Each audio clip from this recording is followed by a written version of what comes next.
Okay, I'm going to call to order this. Recording in progress.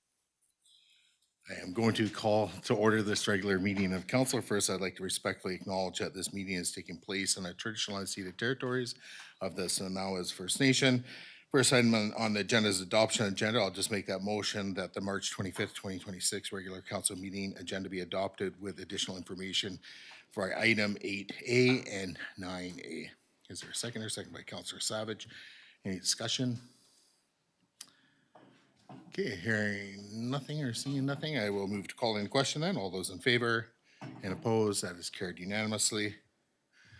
And then we'll move on onto general matters. So we have mayor and council verbal updates. We can start with you, Councillor Jones, if you wish. Thank you. Just a thank you to Public Works Department today. They were powering through the work this morning of clearing the debris off Lantzville Road. A lot of extra work for them. They did a great job, so just thanks. Okay, Councillor Savage. Nothing for me except Huddlestone Path is looking great. It's got a nice design now, so thanks for all the effort over the time to do that. It links in 4 things now: the washroom, the gazebo, the parking lot, and the new accessible playground. So it's really nice design for the path now. Thank you. And Councillor Lerner. Yes, thank you, Your Worship. Just a quick update on a council item that we had discussed a long time ago, which was we had talked about affordable housing and cooperative housing in Lantzville, and there was some news on that that just came out from the province. Unfortunately, they have closed down the fund for that particular cooperative housing in BC, so or put it on hold, I guess is a better word, until a future budget. So I think we'll have to look at that at a future time, but just want to bring that to council's attention. Thank you. Okay, great, thank you. For myself, nothing for this evening. We'll just move on in the agenda. It's Councillor Mundell joining in person or via Zoom? Do we know, or do we have Zoom capabilities this evening? We now have Zoom capabilities, but I believe she's coming in person. Okay, sure, great, thank you. All right, so we got one item listed in the consent agenda, so I'll just move that the consent agenda be approved. Is there a seconder? Second by Councillor Lerner. I'll call the question. All those in favor and opposed, that is carried unanimously. That takes us on to public input period. So a person is recognized by the chair to speak must first state their name and address for the record and may speak once for up to 2 minutes unless council resolves otherwise, and are limited to providing comment regarding items listed on this evening's agenda. Comments must be directed to the chair and are not to be directed to individual council members, staff, or the audience, and must not include personal issues. And it goes without saying, we always want to make sure that everybody who's speaking at the microphone feels welcome to do so. So no booing, no clapping, just keep it neutral. All right, so there's no particular order. I'm guessing there's people wishing to speak this evening. So again, once you get to the microphone, make sure it goes red, name and address for the record.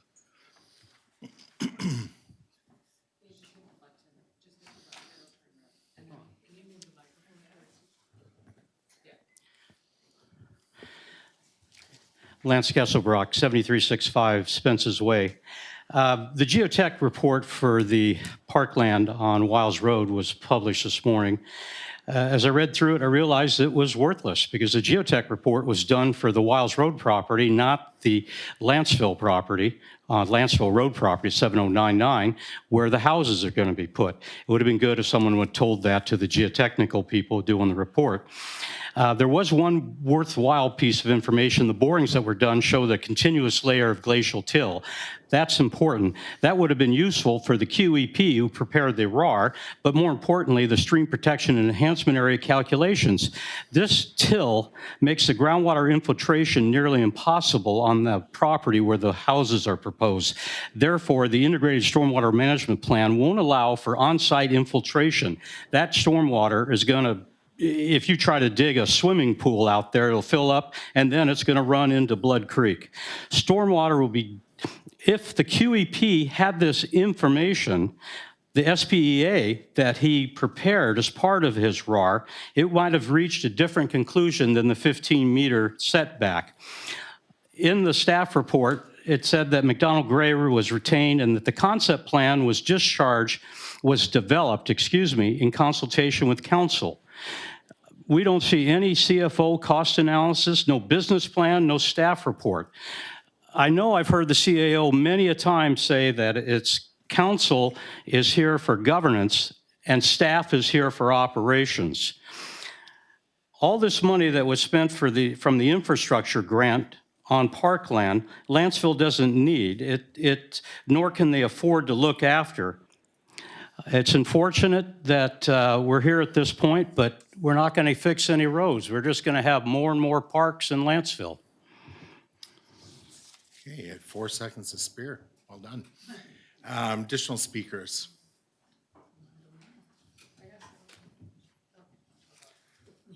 Nope, you go first. Are you sure? Yep. I didn't want to disappoint council. Greetings to your worship and council members as you march down in the final year of your mandate. I want to speak Just name to, and address, sorry to interrupt.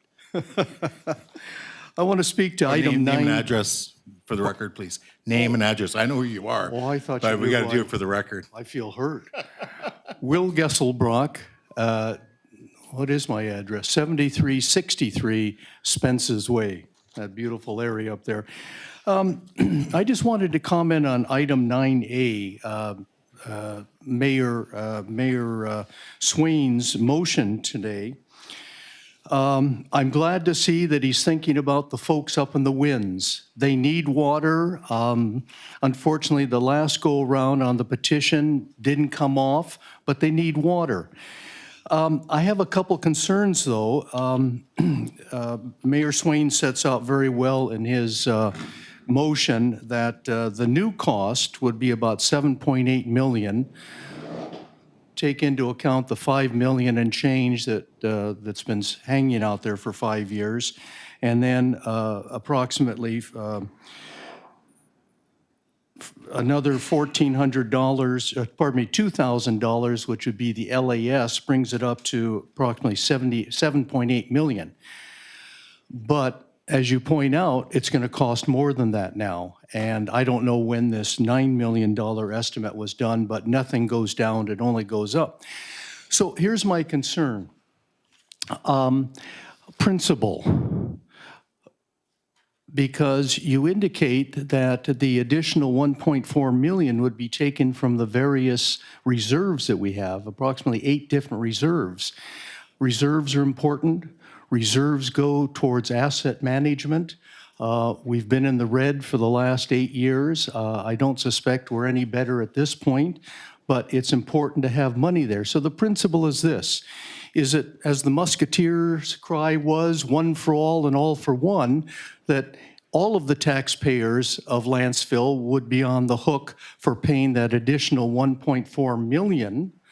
Or is it what's good for the goose is good for the gander? The goose being the folks up in Chelsea when the district put in our sewer. That's your time, Mr. Gelsler. Almost there. And only they paid for that LAS. So should the rest of Lantzville be having to pay that extra cost, or should that be on the shoulders of the folks who are up there in the winds? Something to think about. Thank you. Additional speakers. And again, just name and address for the record, Yeah, please. Brooke Graham, 7922 Northwind Drive. So 2 years later, we're still discussing water, despite what clearly stated by one of our current elected council members. For me, the petition was an example of democracy at work. Residents had their vote, and the majority prevailed. Residents are always right, and council's here to serve those residents. That was a quote after the last petition that had failed. So I ask, what has changed? Since when have wells no longer been considered a sufficient and reliable resource of water? Across Canada, roughly 1 in 3 people rely on groundwater. Many of these people are on private wells. In our community, we're very fortunate to have the ability to be self-sufficient on those wells. This raises an important question. Is the push to bring municipal water to the winds truly about the need, or is it future development, which allegedly now the grant is valid until 2028? Most of the vocal supporters in this project continue to maintain lush gardens and allegedly rent out their properties without disclosing any concerns about so contaminated water. And if these issues are truly serious, why isn't this reflected in how these properties are being currently used? It's also important to be clear. The concern being raised about water is quality, not quantity, and there's existing proven solutions to address this without placing financial strain on neighbors or current taxpayers. Local estimates suggest treatment systems for concerns such as boron is installed for approximately $12,000 at a one-time cost that avoids long-term debt and ongoing fees. To date, I've not seen any consistent verified water reports supporting widespread contamination claims. In fact, recent home sales in the area include water testing and must meet acceptable standards. My greatest concern is for most of the vulnerable, longstanding citizens which are on fixed income who may not be able to afford the $15,000 connection cost, plus ongoing fees and interest. As we know, everything goes up in cost, so if connection fees do become mandatory in the future, the cost will only increase, as any projects may increase as well. Given the current economic climate, rising costs of living, inflation, fuel, groceries, and energy, this may not be the time to introduce a costly project that is not a necessity for the majority of the Just residents at in your the time. area. If you can wrap it up, please. Oh, Pardon? I was just saying you're at your time. If you Okay. could just wrap it I up. do have one of my neighbor's perspective. I'm 66, living on a small pension and can't work due to health reasons. And since this has all started, my stress has been through the roof. I have no idea how I would come up with the money to pay for something I already have. With the cost of living and uncertainty, this is not time to get blood from a stone. I already pay enough in taxes. Thank you. Thank you. Additional speakers?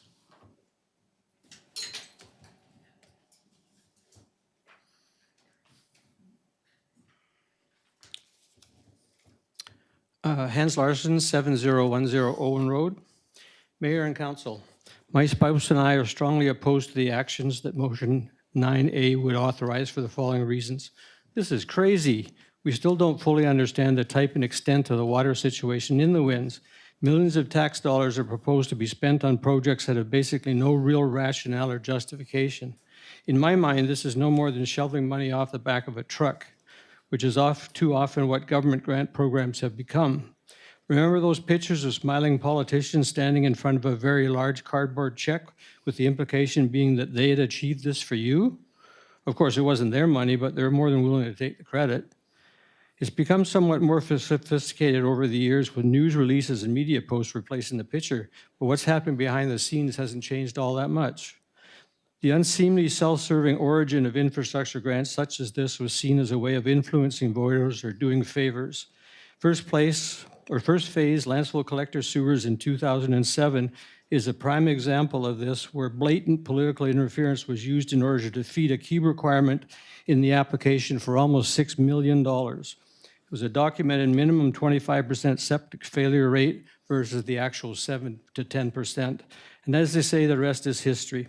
The government's response to that debacle was to remove the project rationalization and justification section from future applications, including the one you're discussing tonight, and replacing it with flowery ideals.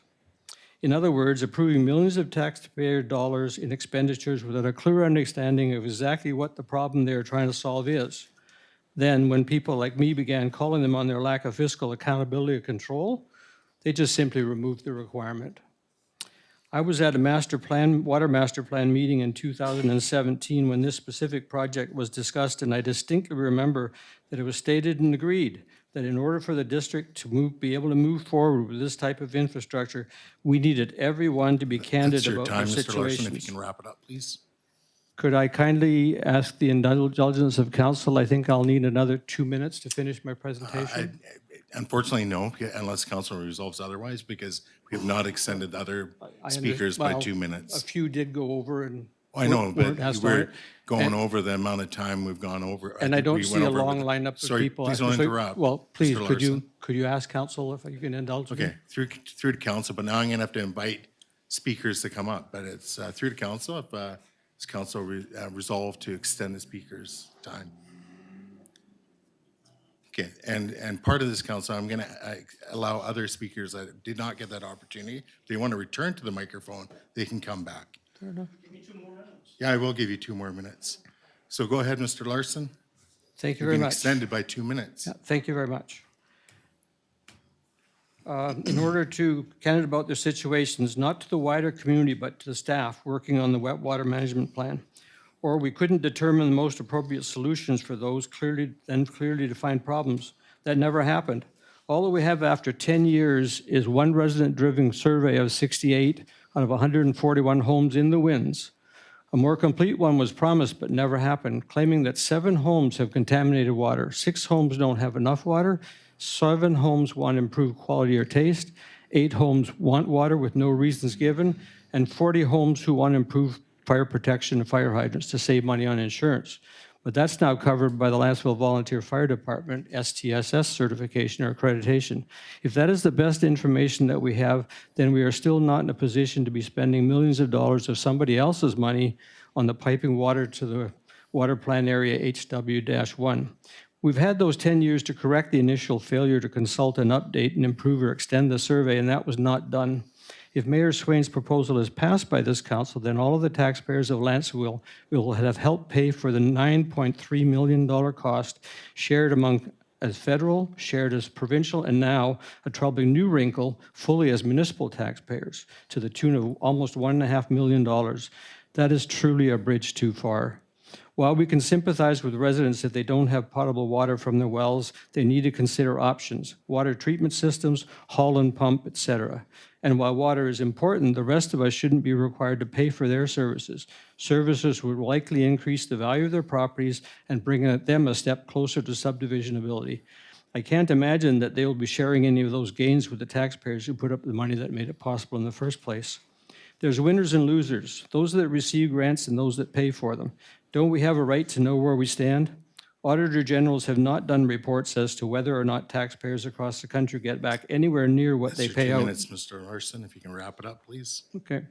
It's doubtful even that it's only because they are administration and bureaucracy costs to the programs. We find ourselves in a system where we almost have to apply for grants in order to get some of all that money that we have paid in taxes back, and just can't end well. Thank you. Okay, now I'm going to open up to, if there are first-time speakers, they are welcome to come to the microphone. If not, I will open the floor to other residents who did not get an opportunity to have an extended speaking time to come to the microphone. So are there any first-time speakers before I open it back up? Okay. Again, you have 2 minutes. Name and address again for the record. Lance Kesselbrock, still at 7365. Thank you, Your Worship. Something I didn't get a chance to talk about is that in the McDonald-Gray report, it said the concept for these homes is fee simple, single-family homes. I've done some property development. I'm here to tell you that this is economically infeasible to put single-family homes on those lots. There's so many unknowns that are going to approach any kind of developer. If you sold it tomorrow after you rezone it, there's servicing, there's roads. And here's a little bit of a twist. In the geotechnical report, they're asking for 1.5 meter height for the first floor of any home. So we're gonna have to build these homes on stilts. People are gonna be driving down Lantzville Road thinking they're on their way to Key West, Florida. This variances that are being given in an R8 are not existent in R1 through R6. 1 meter side yard setbacks. Do you realize what's going to happen with that? You get a 50% allowance into the setback for the eaves of your roof. You're going to have roofs touching each other. Small squirrels will be able to jump from house to house. They're going to be so close. You're going to have floor area, or not floor area, but you're going to have lot coverage of 50%. Nobody else gets that. And you're giving them 9 meter height. Again, R1 through 6, 8 meter height. So you're giving them additional meter on the height. Nobody, no other resident or property owner in this community would ever get this kind of zoning. It's only being done because the city owns this property, and I think it's a complete conflict with all the other residents, property owners, and potential developers in this community. Thank you. Okay, additional speakers? Going once? Twice? Okay. Moving on in the agenda, so we're under legislative matters. We got item 8A, so we have the application for a zoning bylaw amendment for 7099 Lantzville Road and 6852 Wiles Road. I believe we have a presentation, so Director Robinson, I'll let you take it over.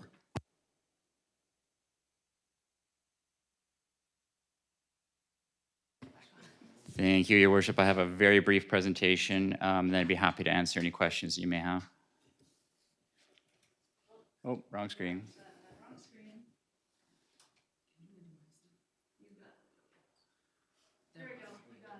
Hey, there we go.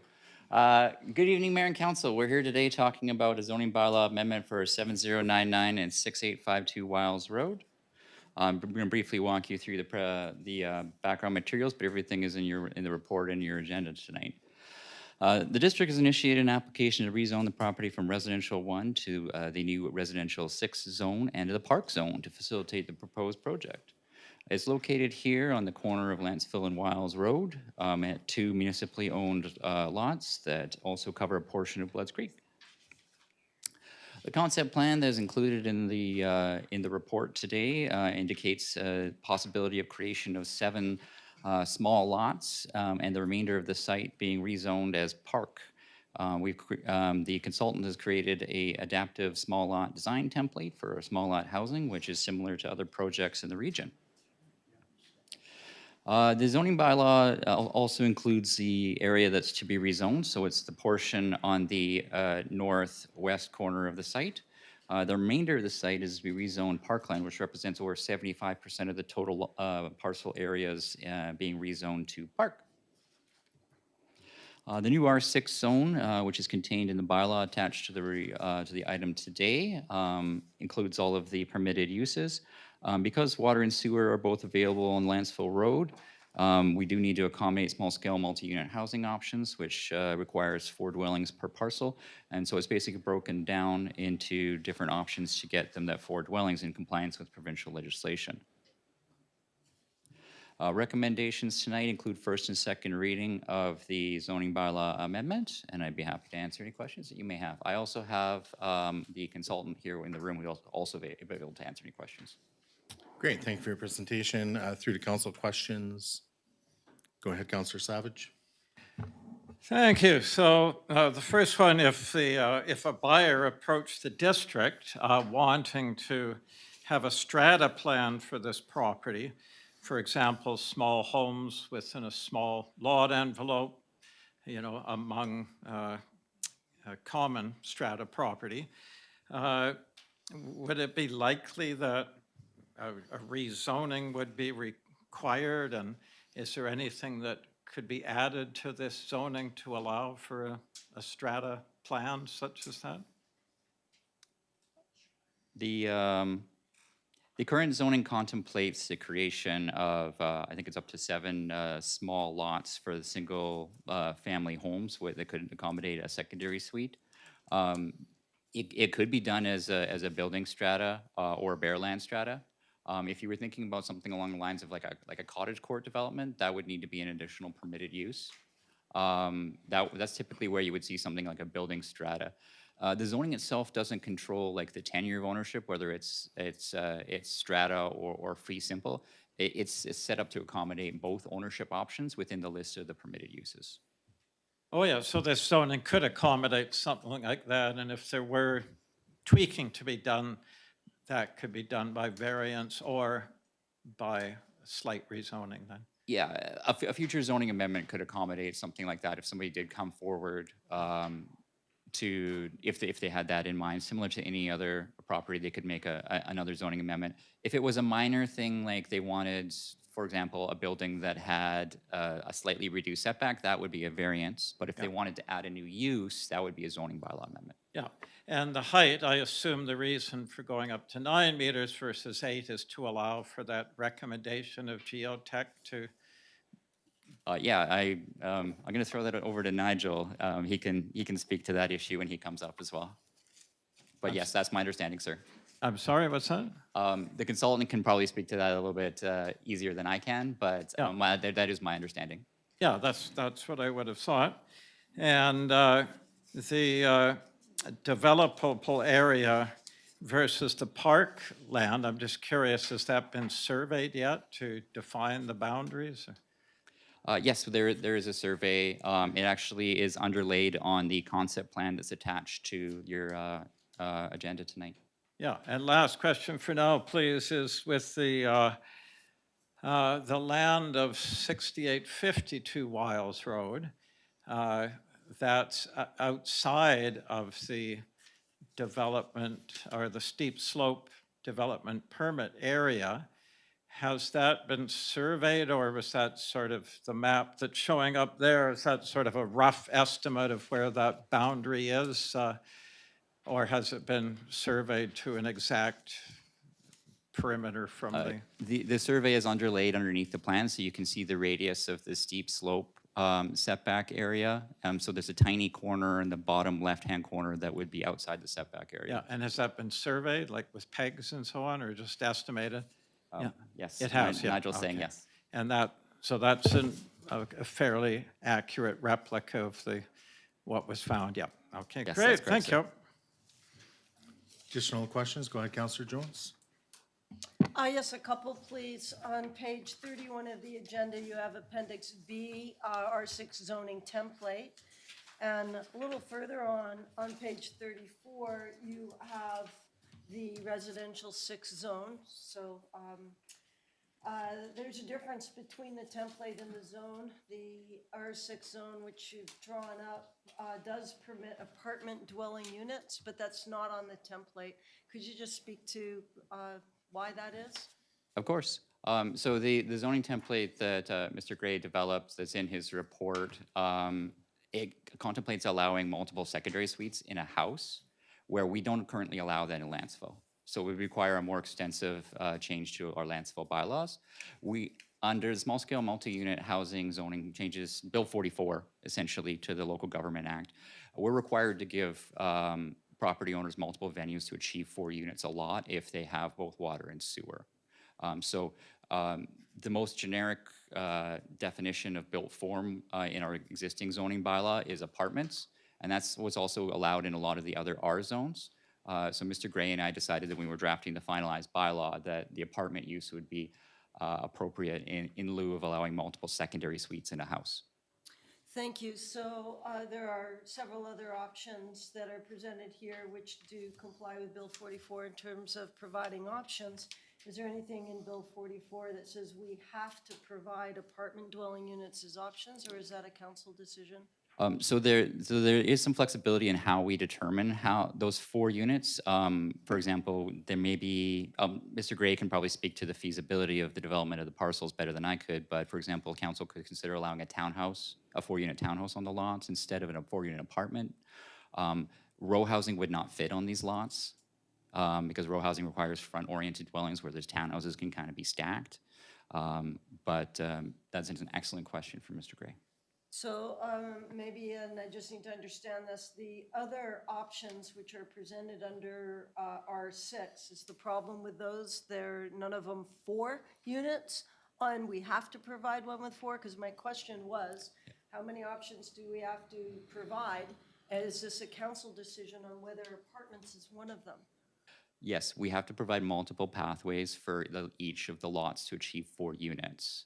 So right now, you can, in the current R6 zoning that's proposed in the bylaw tonight, you could have a duplex with suites, or you could have a 4-unit apartment building.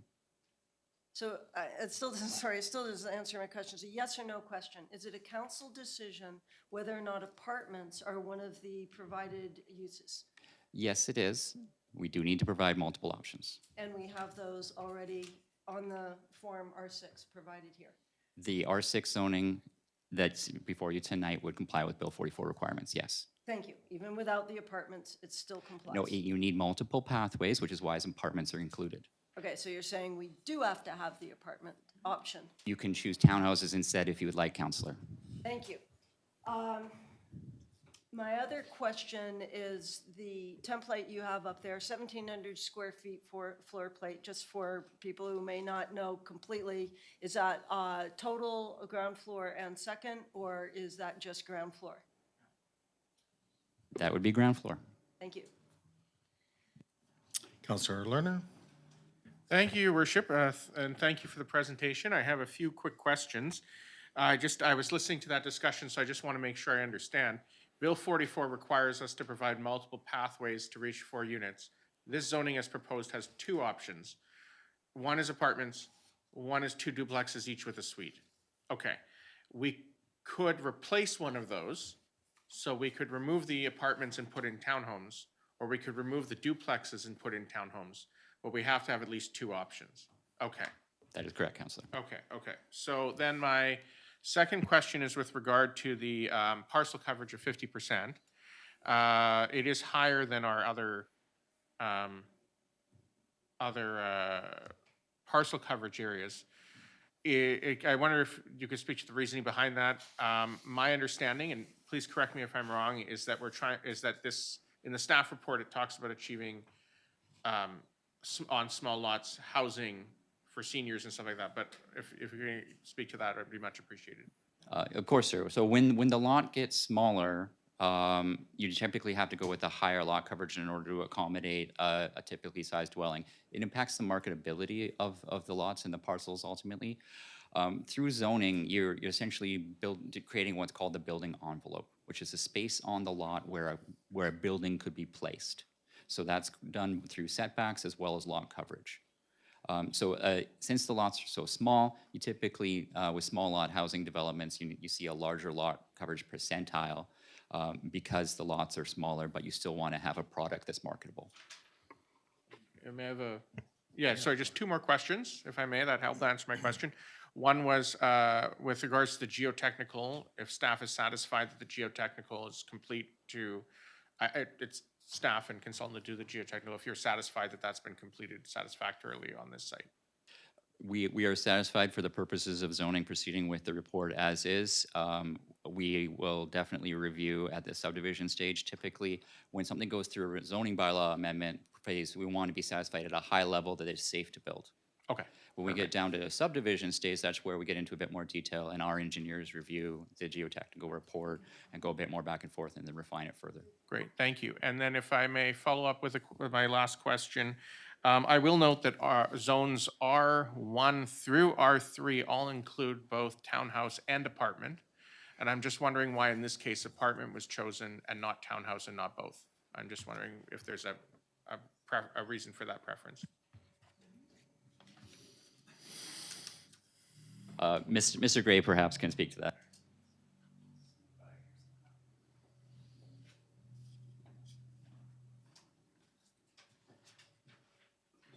The quick answer is it could be both, and I think the quick answer is it could be both, and I think the thing that we're missing here is you do not have to do a 300 square meter lot. That's your minimum lot size. So you could create a larger lot and do a townhome cluster of 4, if that's the quick answer. On the geotech, I just made some notes. There are 2 separate geotech reports. There's one undertaken by the district, and there's a second to establish the safe setbacks from geotechnical perspective due to the hazard of the steep slope. Okay. I don't know if I have anything else in here. Yeah, oh, the comment about the size of the lots. This is an exact template based on a real project. And it's on Stanhope Road in Parksville, and it's really cute. So if you want to go look at it, go have a look. The 1,700 square foot floor plate is based on the desire for recognizing our market and allowing a ground floor master bedroom for people who have accessibility issues, namely seniors. Thanks. Oh, before you go, I just had a quick question just on the geotech. That was done on both lots? Correct, Because I yeah. was concerned about that. Okay, Yes, thank the you. focus of the second was on the steep slope condition on the Wiles Road parcel. So. Okay, go ahead, Councillor Jones. Oh, hold on, Councillor Mundell. She's isn't. Just a question, I'm not sure who's best to answer this, but in regards to a question that came from the public regarding the height, is the 1.5 meters, is that accurate that we would have to, or the requirement would have to be, the building would have to be 1.5 meters above grade? That will get sorted out when we come through with the subdivision application, but the 9 meters will allow for that. My property I live on actually has the same floodplain condition, and our height was 8 meters, which made it very difficult to get the second story on. We ended up with a bonus room scenario, which isn't like a full-on second story. It's basically an upstairs bedroom. So yes, the 9 meter is standard for small lot, and it allows for that kind of flexibility with your FCL, your flood construction level for your underside of joists. So all your electrical and everything has to be above that.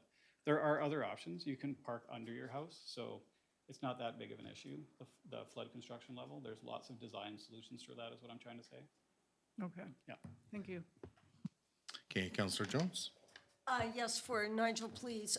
You said that there are examples of these units, homes in Parksville, and you gave an address, but I didn't catch it. Could you say it again, please? It's Stanhope Road. It's a whole cluster of small lot. It's basically a little subdivision of small lot.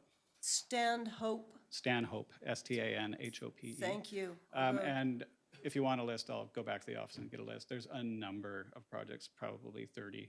I mean, Yeah. small lot just- was a scary thing in 2010, and we almost got chased out of town. But now people are pretty comfortable with it, and the low maintenance yards are really attractive to seniors and that type of thing. So, That is important to know because visualizing is so important in this world. Yeah. The planner's world doesn't translate well to the eyes. Yes. So I'll go take a look at those, thank you. The other thing is parking. How many parking spaces per unit?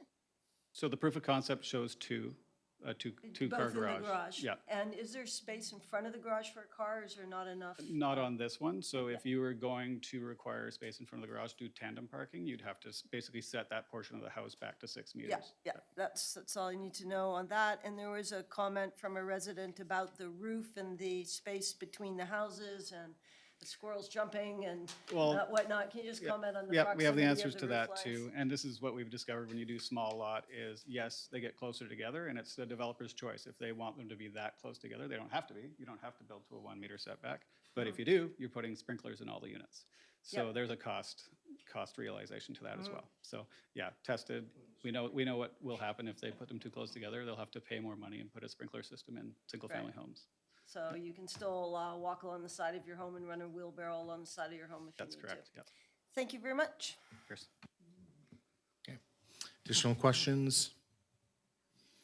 Yeah, go ahead, Councillor Savage. Yeah, one last one, thank you, and that's, council had requested that we get servicing costs for, it's about 50 meters away roughly, the sewer and the water's adjacent to the property. Have we got any sort of rough indication of what the servicing costs would be to the developable portion of the property? That work is happening right now. I'm So sorry? That work is happening right now as we speak. So we have two scenarios. The one is this piece, just the developable piece, not turning it into 7 lots, servicing to the lot line, which is the condition of rezoning piece. Yeah. And then the second piece is establishing a kind of a high-level cost estimate for what it would cost a developer to extend services from the end of the property up Wiles Road to create the lots. So there are two estimates coming. Yeah, thank you. Yeah, I've seen per meter cost before. It's not going to be great. It's so close now. So I was just curious when we get that, we'll know a little more about some of the. Nothing's inexpensive anymore. So typically you're looking between 60 and 100,000 per lot. I'm sorry, what's that? Typically, you're looking between 60 and 100,000 per lot for servicing when you're doing a full roadway and servicing up the road and everything. Yeah. So things are expensive these days. It is what it is. Yeah, good. Thank you. Appreciate it. Okay, any additional questions? All right, thank you again for your presentation. So moving on, we have a couple motions there, so I'll just get the first one on the floor, that the District of Lantzville zoning bylaw number 180-2020 amendment 7099 Lantzville Road and 6852 Wiles Road, bylaw number 428-2026 be given first reading. Is there a seconder to that? Second by Councillor Savage. This is just to simply introduce the bylaw, so we're just gonna vote on it. So I'll call the question. All those in favor and opposed, that is carried unanimously. And then we'll get the second motion on the floor, that District of Lantzville zoning bylaw number 180-2020 amendment for 7099 Lantzville Road and 6852 Wiles Road, bylaw number 428-2026 be given the second reading. Is there a seconder? Second by Councillor Savage. And then for discussion, I'll forgo my turn at this point. Councillor Savage, if you wish. Yes, thank you. So goes back to the 90s for me, trying to find some seniors-oriented housing where seniors can actually stay on Lantzville when they downsize. And last term I tried a number of times, so finally, when we have a council-oriented development, that's key in my mind. It's also important as well for starter homes for young people as well, but we have a large seniors population in Lantzville, and I've seen a number of seniors leave because we just don't have that. So, and in our OCP, it's one of the key elements of it. It allows for clustering of houses, and the whole idea is to produce as much green space as possible. So I don't know how much more green space you can produce in a development where 3/4 of an acre of the land is developable, and 3 acres is, parkland. That's pretty good ratio. If everyone did that, we would be happy to give them tight cluster homes. But that's the key to me, is to get the result to be something that seniors can downsize into, and that might be someone that wants to do a strata plan where it's a seniors type of development. It might be just fee simple lots with small homes on them, but we'll have to wait and see. The whole key is to have them somewhat marketable, and so it'll be a lot of it will be done in the offers and so on. We'll have some influence there, I'm quite sure. And with Bill 44, that's true, that it simply directs that you cannot restrict zoning anymore, and restricted means that you're only allowed to have houses on a property, single-family dwellings. It came down by legislation that you're not allowed to restrict zones, so that's why in this one it's not restricted to only small homes. You're not allowed to do that anymore, small single-family dwellings. So there may be options as to which type of SMU housing, small, scale multi-unit housing. But you do have to have it offered. You're not allowed to restrict it, and that's why it's in there. So anyway, this has been in camera. When it was out of camera, we saw it for the first time last week when the agenda came out. I took the trouble to contact a number of people in the development business in one way or another, and asked them, is this zoning adequate for what you think would be, marketable, and what you think would facilitate the sorts of things that you'd be interested in? And the consensus was, yes, it was.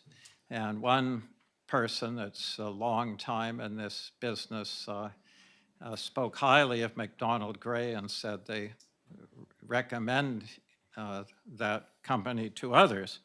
So that certainly confirmed to me that it is a zoning that's reasonable and acceptable by those that might be buying it. And that's why I asked about the strata plan, because there was several people that mentioned that it might be nice to have that ability for a strata plan so that it offers more options.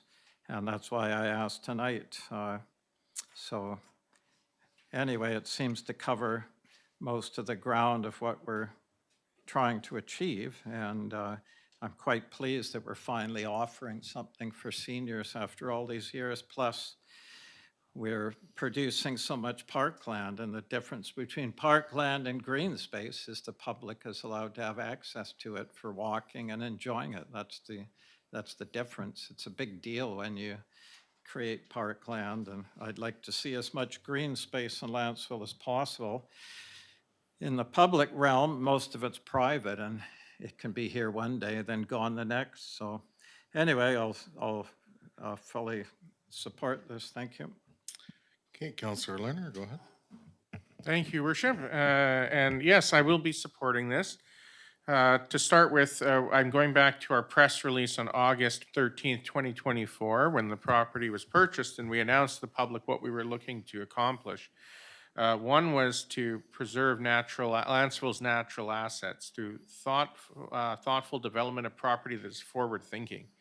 And then it talks about preserving sensitive green space around Bloods Creek, and I know there was talk after that of trails. And this sort of achieves all of that. It preserves the vast majority of the property as parkland. It protects the riparian area around Bloods Creek.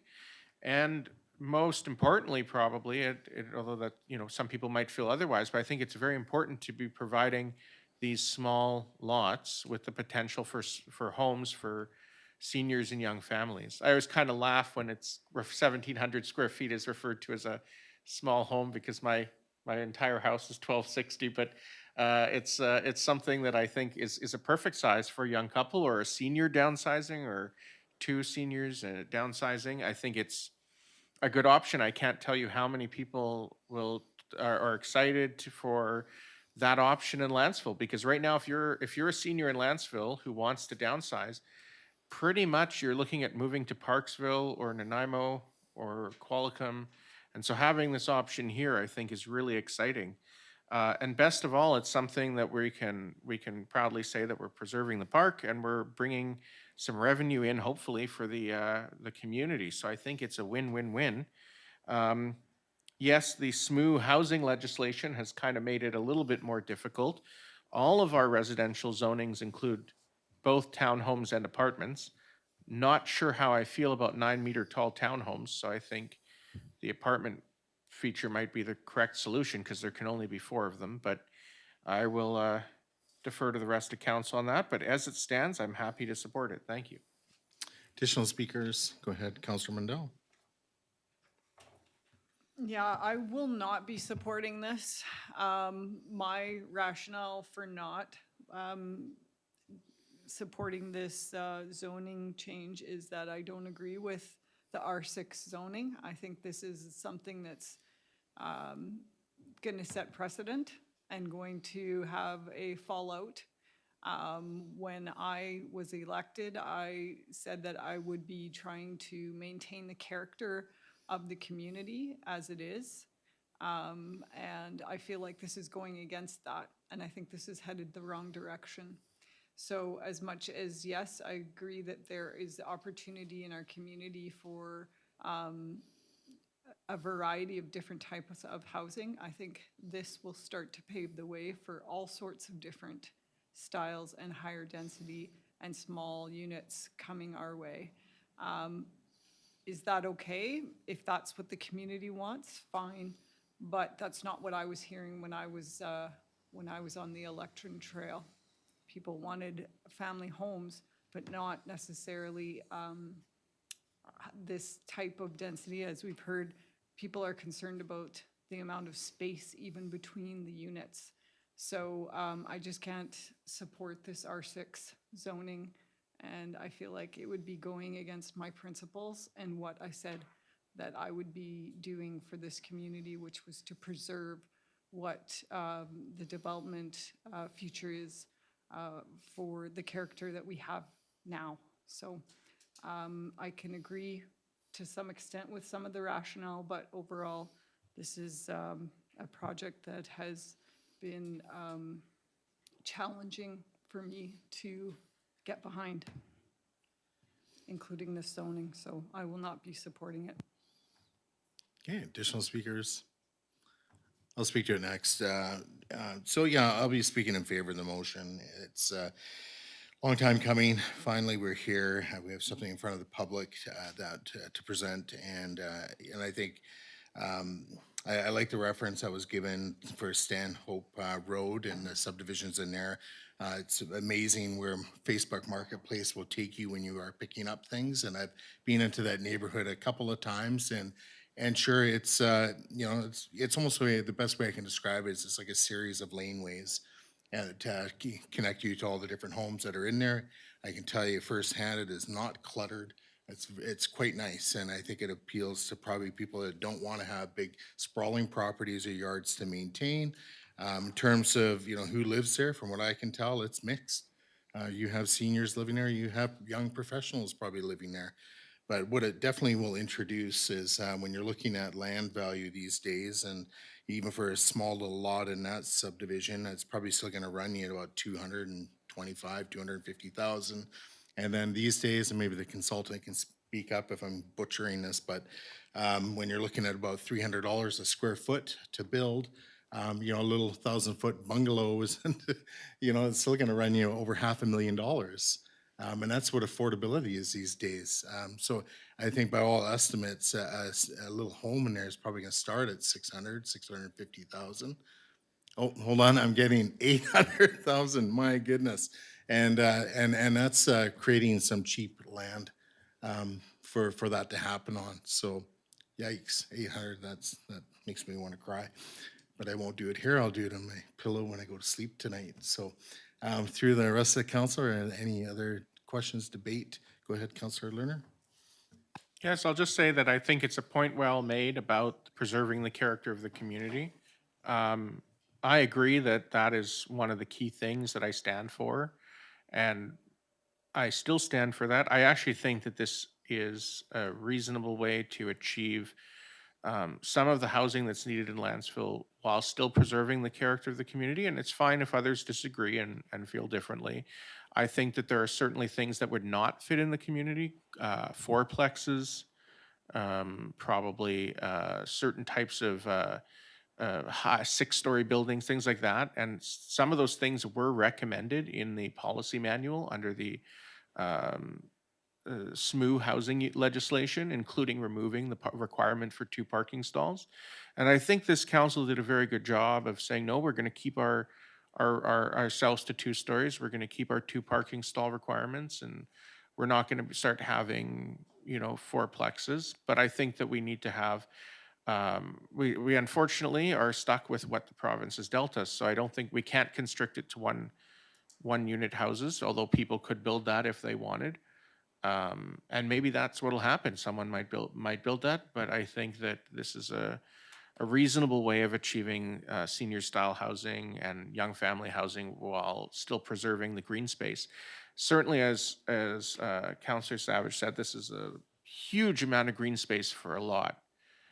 One thing you can rezone the entire lot, or an entire lot, but I think in this case, preserving, something like 75% green space is a big thing for the community. But I respect people may feel differently about the housing character.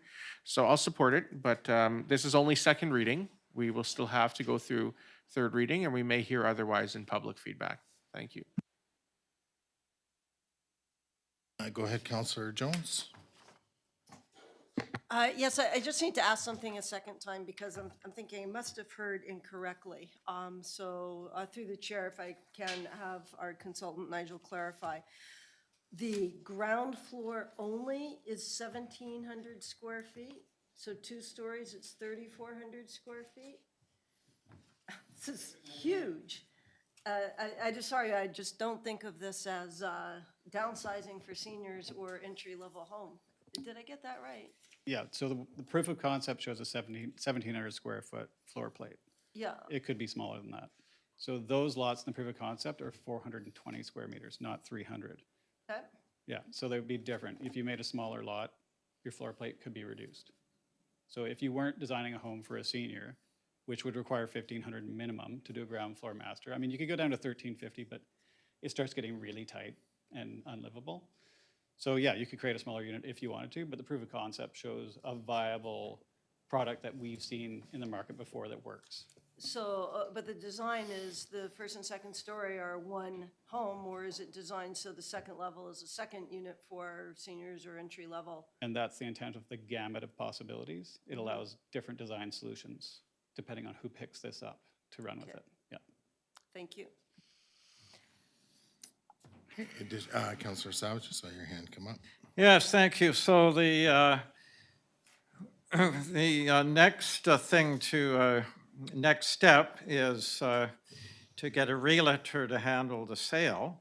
And we already had a local realtor who handled the purchase that's well-versed in commercial property and working with developers and so on.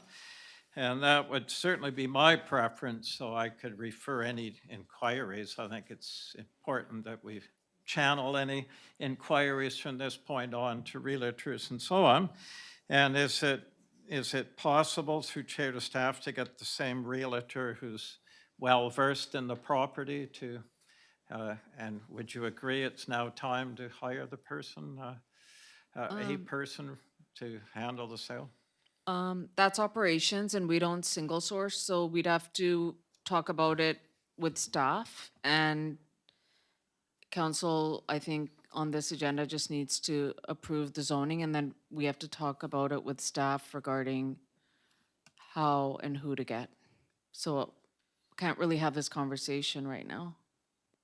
Okay, and then the next, next steps through chair to staff, could I ask then what they see as the next steps after this, if we pass second reading tonight, please? Through your worship to the councillor, we'll be scheduling third reading at a subsequent meeting and then adoption. And once the zoning is finalized, we'll be moving ahead with the subdivision plan. As council's heard, the consultants engaged engineering firm to prepare estimates for the subdivision phase of the plan. And we'll be returning to council with additional information when those are ready. Okay, so this does not require a public hearing. So we could do third reading tonight or in a meeting soon, or? That's correct, sir. We'll be scheduling third reading at a very soon public hearing. In accordance with legislative changes under Bill 44, we're actually prohibited from holding a public hearing on residential to residential rezonings. So there will be no public hearing on this item. Yeah, so I missed that. So for third reading, it'll be a meeting upcoming, or we could do that tonight, or?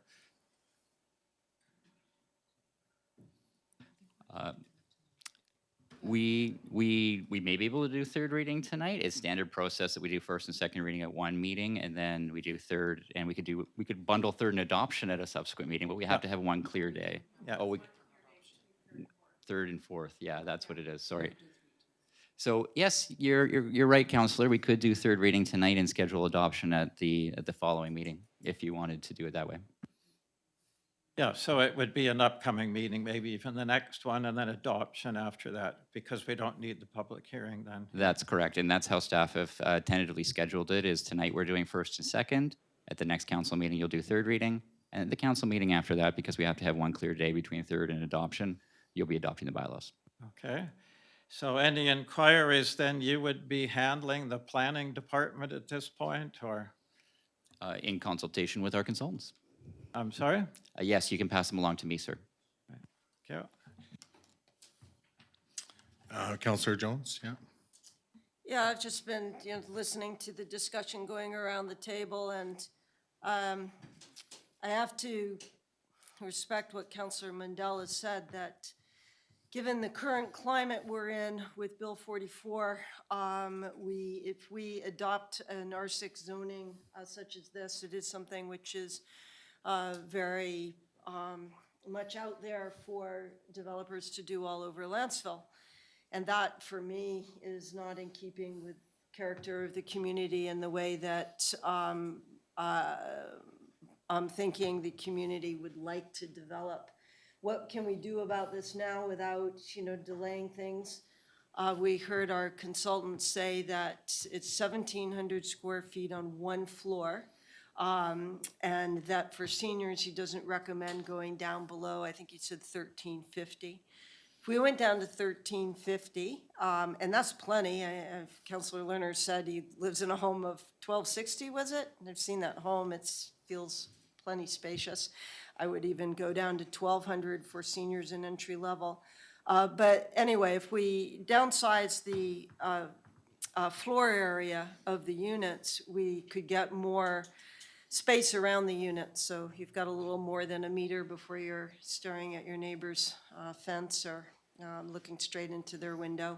Get a little more air breathing between the buildings, just a little bit more spacious. Basically, we're putting building on almost all of a small lot. And this 3,400 square feet's bigger than my home, which is on 0.2 acres, and I've got a huge front garden and back garden, so I'm thinking I need some perspective here. Either I'm completely missing something, or this is large, not small, that we're packing onto a lot. So I'd like to hear if council has anything to entertain. It sounds like there are 3 councilors that are ready to go as it is, but if you care to comment on what I've said, I would appreciate it. Okay, I was just gonna speak next, and then, I may need some help from staff, but, my understanding of this is, we basically have half an acre that the development's gonna be sitting on, so just maybe to clarify that through the staff, about half an acre, give or take. So, so my thoughts here through the council is that, now you think about a quarter of an acre lot, and you throw 7 homes on a quarter acre lot. It's pretty jarred, right? So I think, it achieves the small lot, what we're, I think, trying to achieve. But it's gonna be pretty compact. You're not gonna have these big sprawling homes, 7 sprawling homes on 7 lots. I just don't think you can achieve it. So I'm not worried about that at all. I think it'll be fine.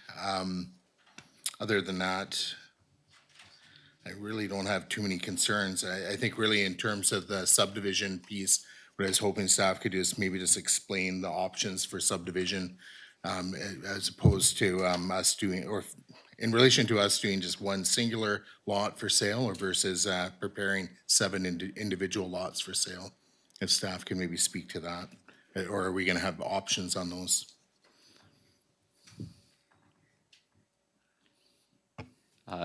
Thank you, Your Worship.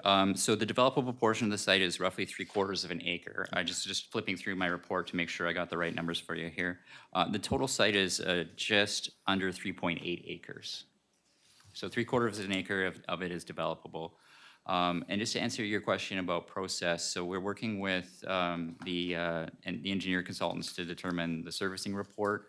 We've engaged the land surveyor, as you know, to prepare a subdivision application. Basically what we'll be doing is a lot line adjustment to create the developable parcel, which on your concept plan is the light tan area. It's also indicated as the R6 area on your zoning bylaw, the map on Schedule 2 of the zoning bylaw. So basically we'll be creating the developable parcel that's zoned R6, and we'll be creating a servicing report that we could then market the developable lot to developers to either subsequently subdivide, or as Councillor Savage indicated, to do a building strata. So there would be different options for the developers within the zoning. And that's really, it speaks to, and Nigel can definitely speak to this a little bit better than I can, but the marketability of the actual development site in order to get the highest amount of return for the district. Okay. And just one other quick question. So now this is all into the public domain. With respect to the park, has the name of the park, is that now releasable? That is at council's discretion. Well, I don't see why not. Like, it's part like the purchase agreement, so, and now this has come live and is public, is that, do we have to do a rise and report from in camera? Because we haven't done a rise and report on everything else, so through to our parliamentarian. Through your worship to the rest of council, now that this is in the open portion of the meeting, and that we're going through this process, I do believe that it is releasable at this time. Okay. All right, great. So I'll just release it then. So unless there's going to be any strong objections here from council. Yeah, so part of the purchasing agreement was to have the park named McGregor Park. So that's now out. I know the owners have been very keen for this council to get moving forward and have some recognition on that. So there would be. Sorry? Can I speak? It'd be uncustomary, but yeah, I'll look to council. Would there be any objections from council to speak to that? Okay, if you want to go to the microphone, I'll let you speak, and then you can do your name and address for the record. And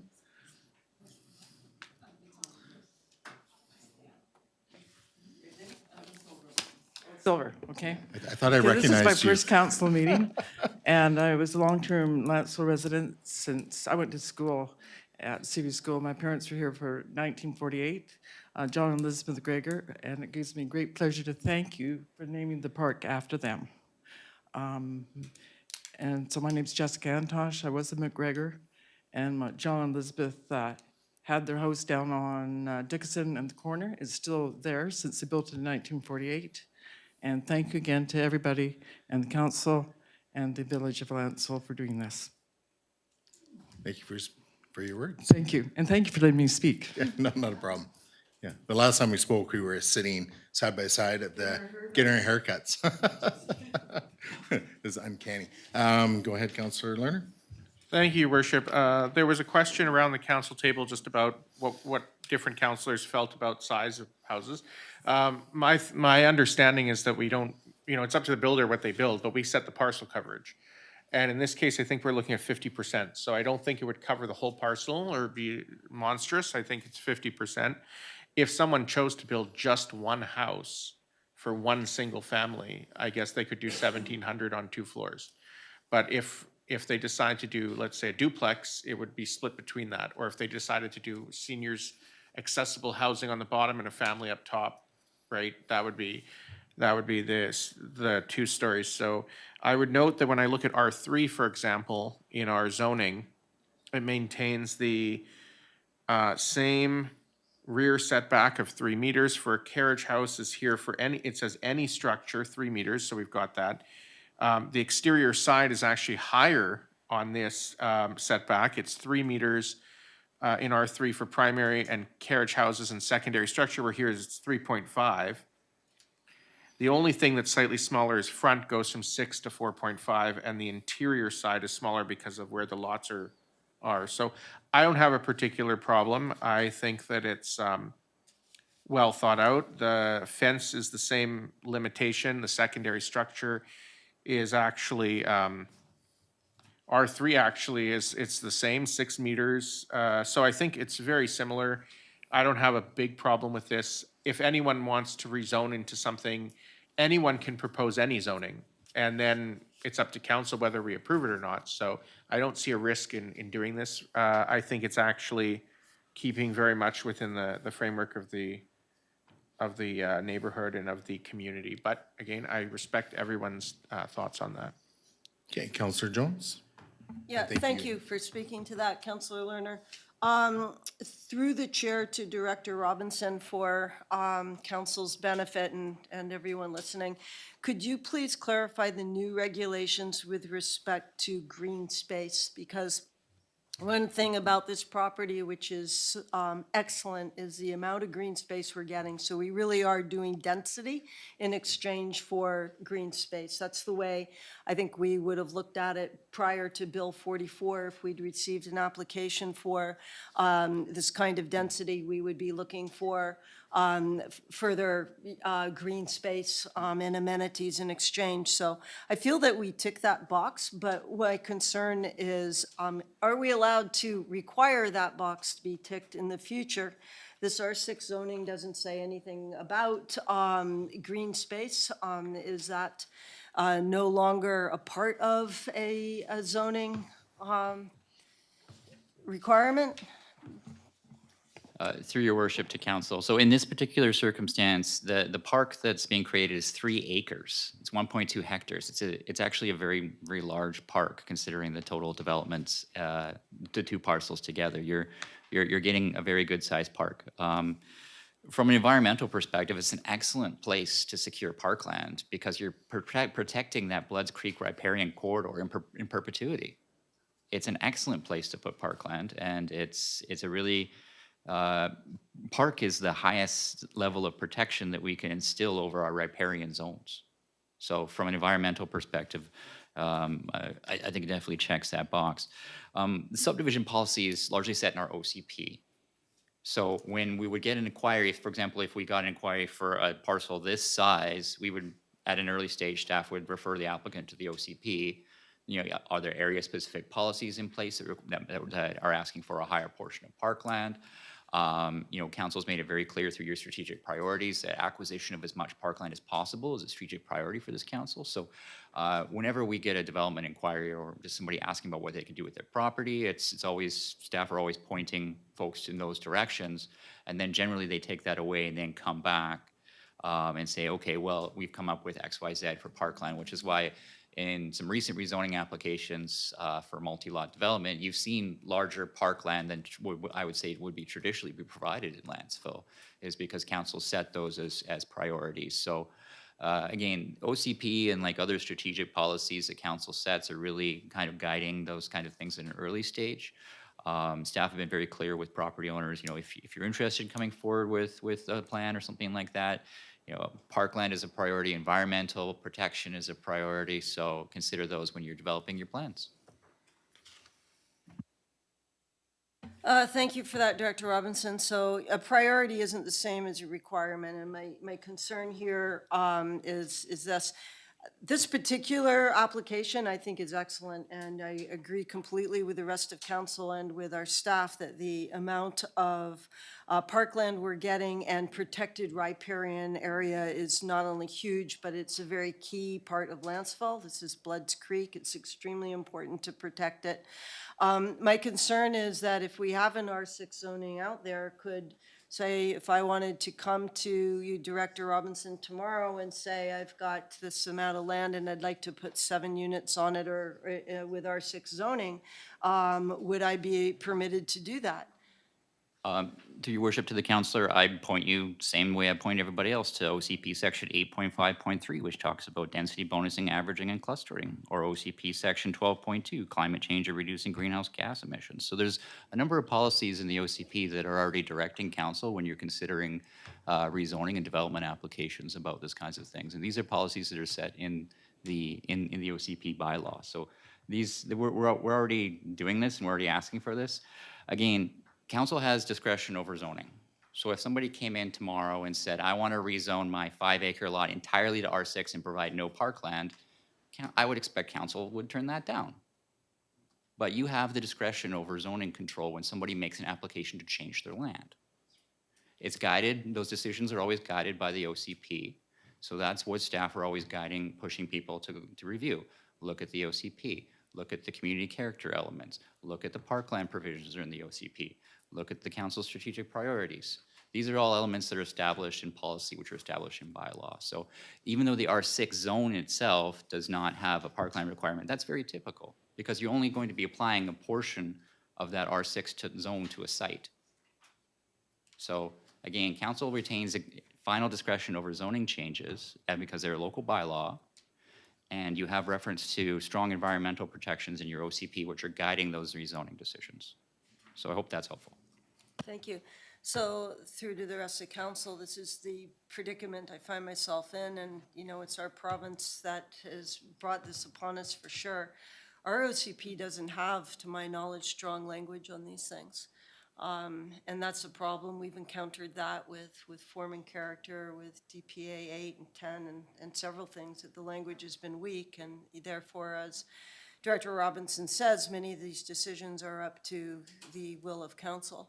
They're not strong in our bylaws. So my concern here is in having this R6 zoning that is now a new zoning, which can potentially available to anybody in Lantzville. Yes, some negotiation, but it bothers me. It's where I'm at.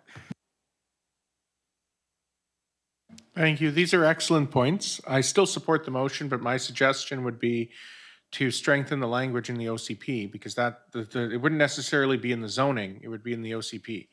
Now, one thing to note is that the OCP does require or recommend different percentages of parkland for different areas of Lantzville. So for example, it talks about this sort of 5% overall requirement, but if I'm looking at the OCP, the 5% dedication is required under the Local Government Act.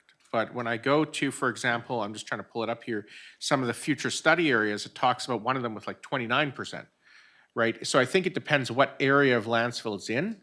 And so if we were to receive an R6 application that is in a future study area that says 29%, then I think that's what we'd be looking for. Whereas if we received an application in an area that says 30%, or 39%, that's what we would be looking for. So I think I would support proceeding to second reading on this, and we may have to strengthen our OCP in specific areas of Lantzville. Councillor Mundell. Just a question through to our staff. This zoning, was it required for this project, or could we have done a one-off zoning for this property so that we don't have necessarily an established R6? Through your worship to the councillor, so in order to accomplish the concept plan that the council has decided to pursue, a suitable zone is required to be created because an existing one doesn't exist. But I'll let Nigel speak to it further.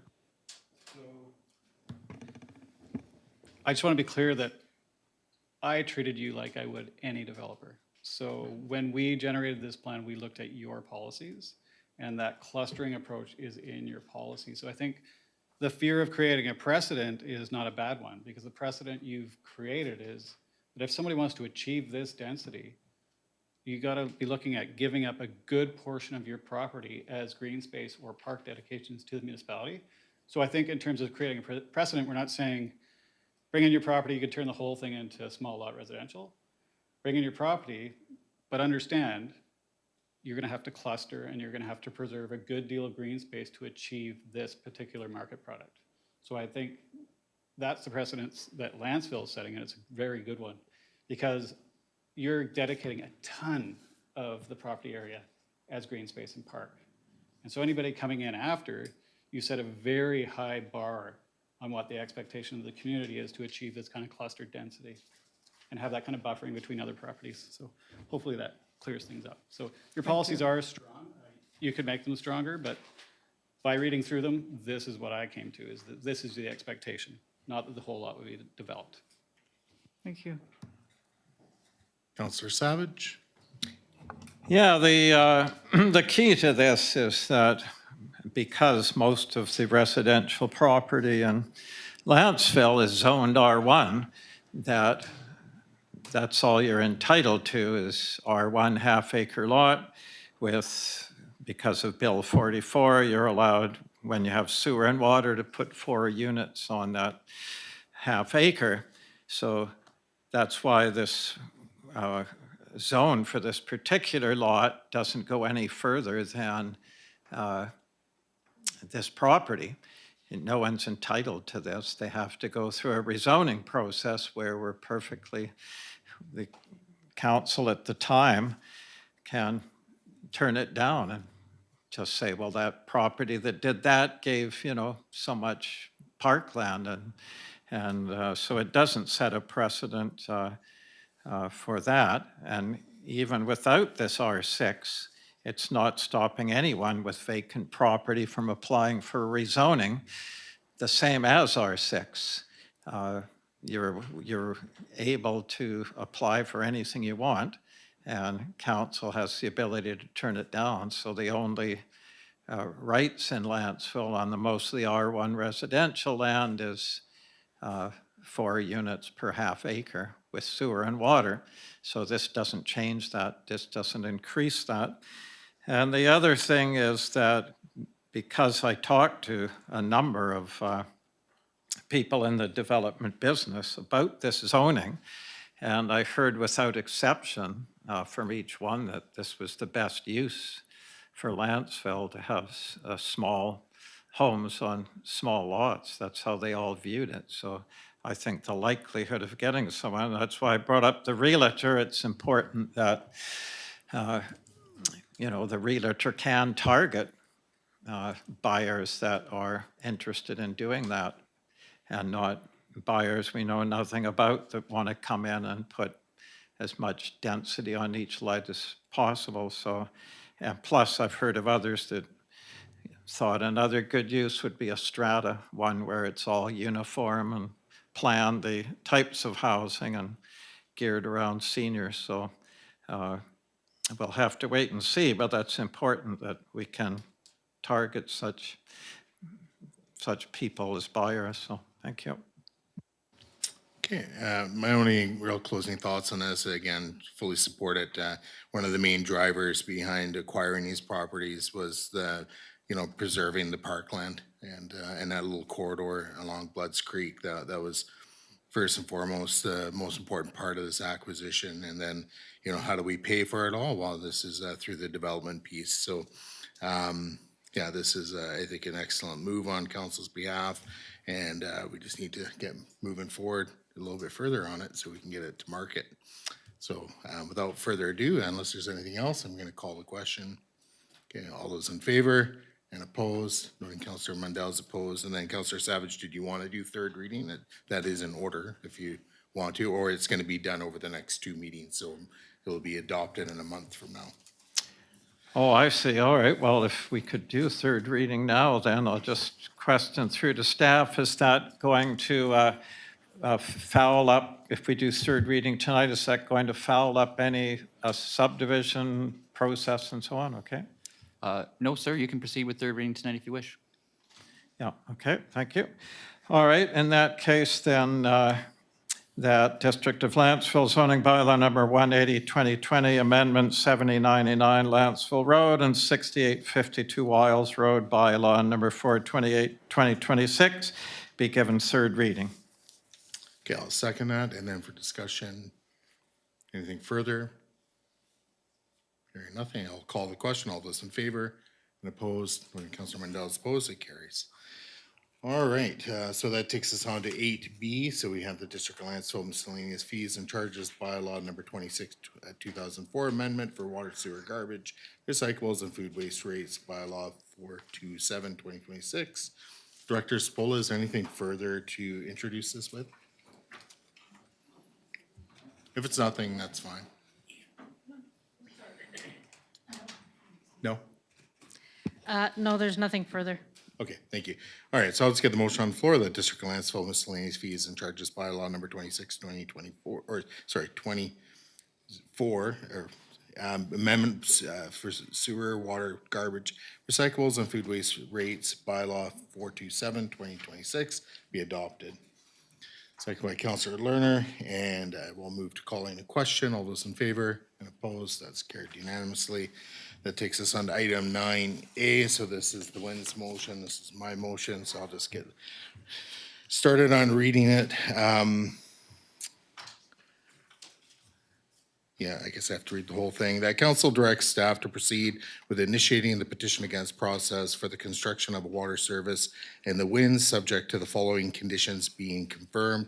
1, the total amount for the new Wynn's local area service parcel tax will not exceed $2,085,372, and based on a total of 141 participating properties, the total parcel tax before interest would not exceed $14,790 per participating parcel. 2, for construction costs exceeding the original total cost estimate of $7,819,118 for the Wynn's water service expansion, the funding for the estimated additional construction costs, $1,477,388, will be made up from the following reserve funds: the Growing Communities Fund Reserve, Community Amenities Reserve Fund, Community Works Reserve Fund, in parentheses, Canada Community Building Fund, Financial Stabilization Reserve Fund,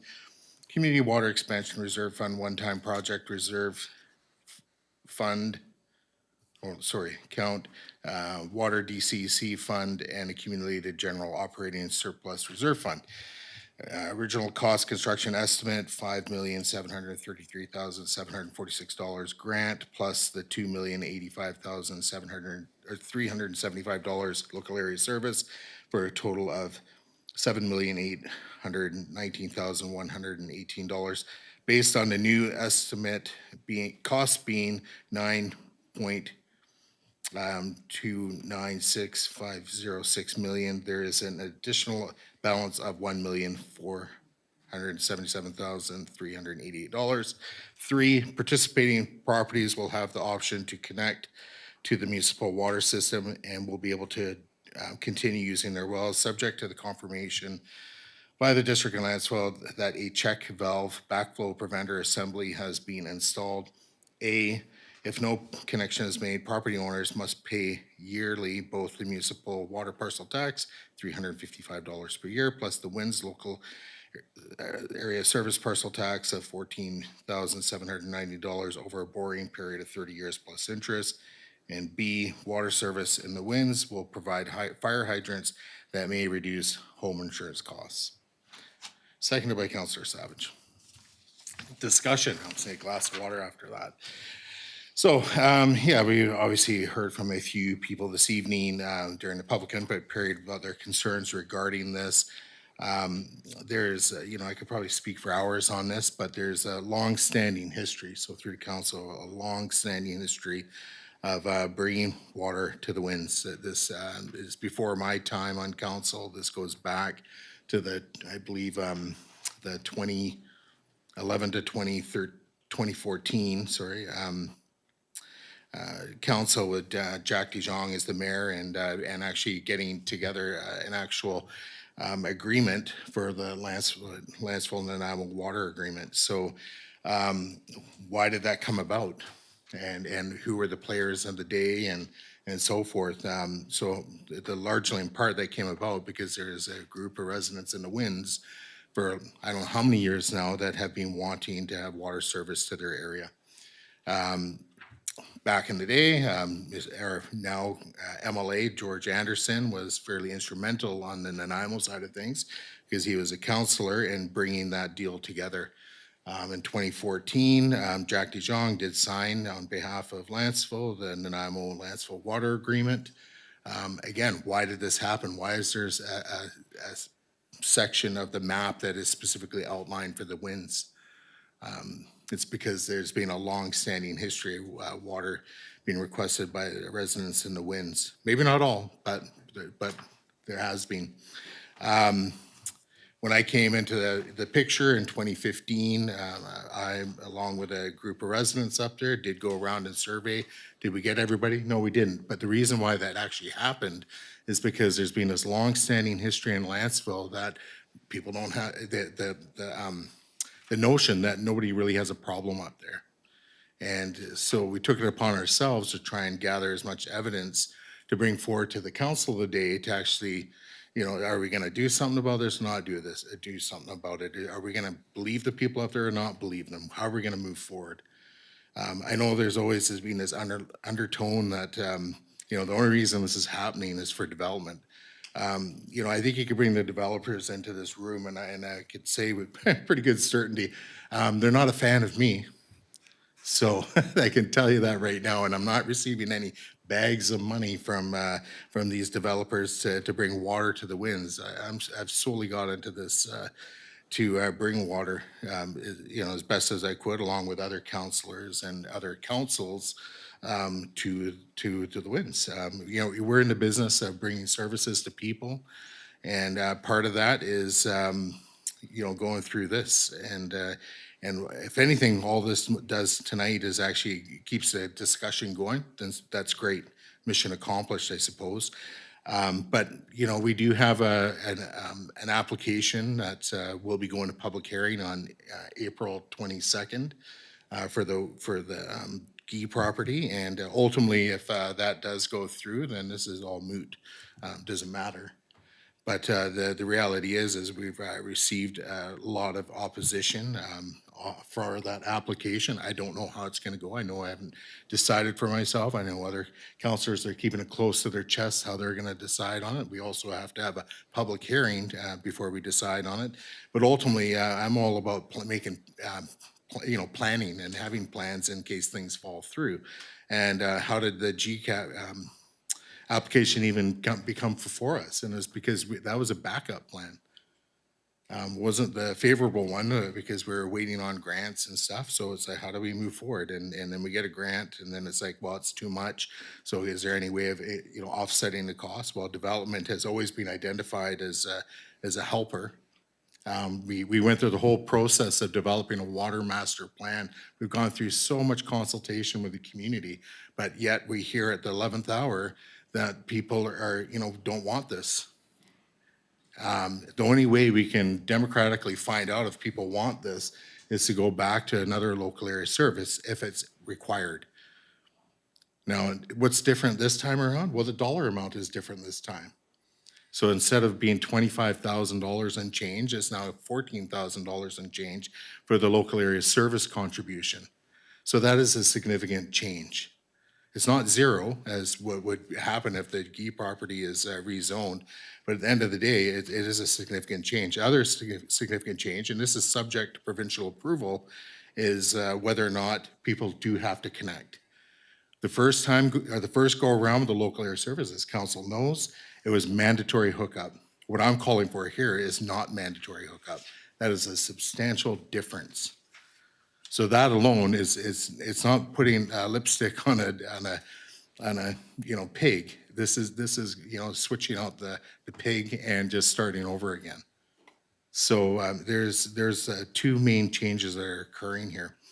The one thing I keep hearing about and have heard about tonight is how we're using public funds. And geez, hopefully I haven't lost this here. And, this is, again, been going over so long that I think sometimes people forget or maybe don't go back and look at the history of how we even got here. But when we actually signed the Lantzville Nanaimo water agreement, we did pay a large sum of money to the city of Nanaimo. And that was in the tune of $1.3 million. And where did that come from? That came from everybody. That came from our general operating surplus fund. We all paid into that. It wasn't the residents, the wins. It's everybody's leftover money at the end of the year, and after all the bills are paid and so on. That's where that came from. In order to build the little contraption, the interconnection, that came in just under $700,000. And of that 700,000, we almost 700,000. Pardon me. We had about 177,000 come from gas tax. Gas tax is intended for everyone in the community. So here we are, we have another example how we are using everyone's reserves to pay for water or to help out the winds. And then we also had $500,000 come from the water reserve. Those are people that are currently on the system. Now we have to remember that the connection to the city of Nanaimo also does serve as a backup connection. So I believe that cost is very much justified, but we have a history of using community funds. So anyways, by passing this motion tonight, it doesn't really do anything immediately. What it does is it instructs staff to go off and actually confirm whether or not we can actually have it. So if people were to pass the next local area service was not denied, people would not have to hook up. That was an important factor that residents wanted to know. And the other piece, again, depending on how we end up funding it, or if we choose to fund it, the shortfall, that could come from a multitude of reserves. But I'll leave it there for now. I'm sure others may have lots to speak to on this, but a seconder, I think, was Councillor Savage, if you wish, and then we can keep going. Yes, thank you. I'll speak a bit, then I'll have more to say on my second round. But for me, I would like to save this grant because money is so tight these days that it's a lot of money, $5+ million for infrastructure. But starting with my conclusion first is we need a town hall to see if there's consensus and build the solution around that. And residents asked for this the last time we had a counter petition. That was the one regret they complained about. We didn't have a town hall. So I think this time I'm dying to finally have an opportunity to chat with residents up there and to hear what everyone wants and so on. The results of the last petition were 97 of the 141 properties voted against. That's 71%. And my role as councillor is to represent residents. And when there's a conflict of opinion, look for solutions and consensus, open up the communication. And there's a number of interests here. There's Nanawas. They are big time supporting this grant to get water eventually to their community. Some residents with poor water want it, and the district firefighting with hydrants, they want the water as well. On the other hand, there's the 71% majority with good water that didn't want the financial burden the last time. So I've thought for a long time the solution with those with good water, they don't have to hook up. And now it appears that finally we're at that point where that could be the case now, that people with good water don't have to hook up. And that's a huge difference to me, that if they have good water they're really happy with, they can keep it. So it just comes down to money now. And so it's just a question to me, what payment would be acceptable for those with good water? And the key benefits to me are the fire hydrants and the backup that water's there if they ever need it. And for me, that's worth something. What it is worth to them, that's what I want to hear about at a town hall, what they'd be willing to shoulder. There's the 355 property tax that if the grant does go through, that they'll be beholden to pay, but to me, that's a small price, 355 for that advantage with the firefighting, which benefits the whole community, not just the winds up in that forest area. And the permanent backup of water's there if they ever need it, because it's not good news if your well starts deteriorating and you try to sell your house, it really devalues it. So, and one option is to have the district fully fund the approximate 3.6 million needed, then get repaid for some of it or all of it over time. And that way there would not be a need for a counter petition. It would be a guarantee you'd save the grant. Just say, look, we'll fund all this. We'll give assurance, we'll fund it. And then we'll then find out what money can come back in. And some of the options you've got are Snanawas. They could easily contribute to this, which they've stated they really want this grant to go through to bring them water. So there's one source of funding. There's the 355 tax per person that everyone would be obligated to pay. And that's 1.5 million over 30 years that produces. So there's a payback there. And so this proposal tonight, we're just seeing for the first time.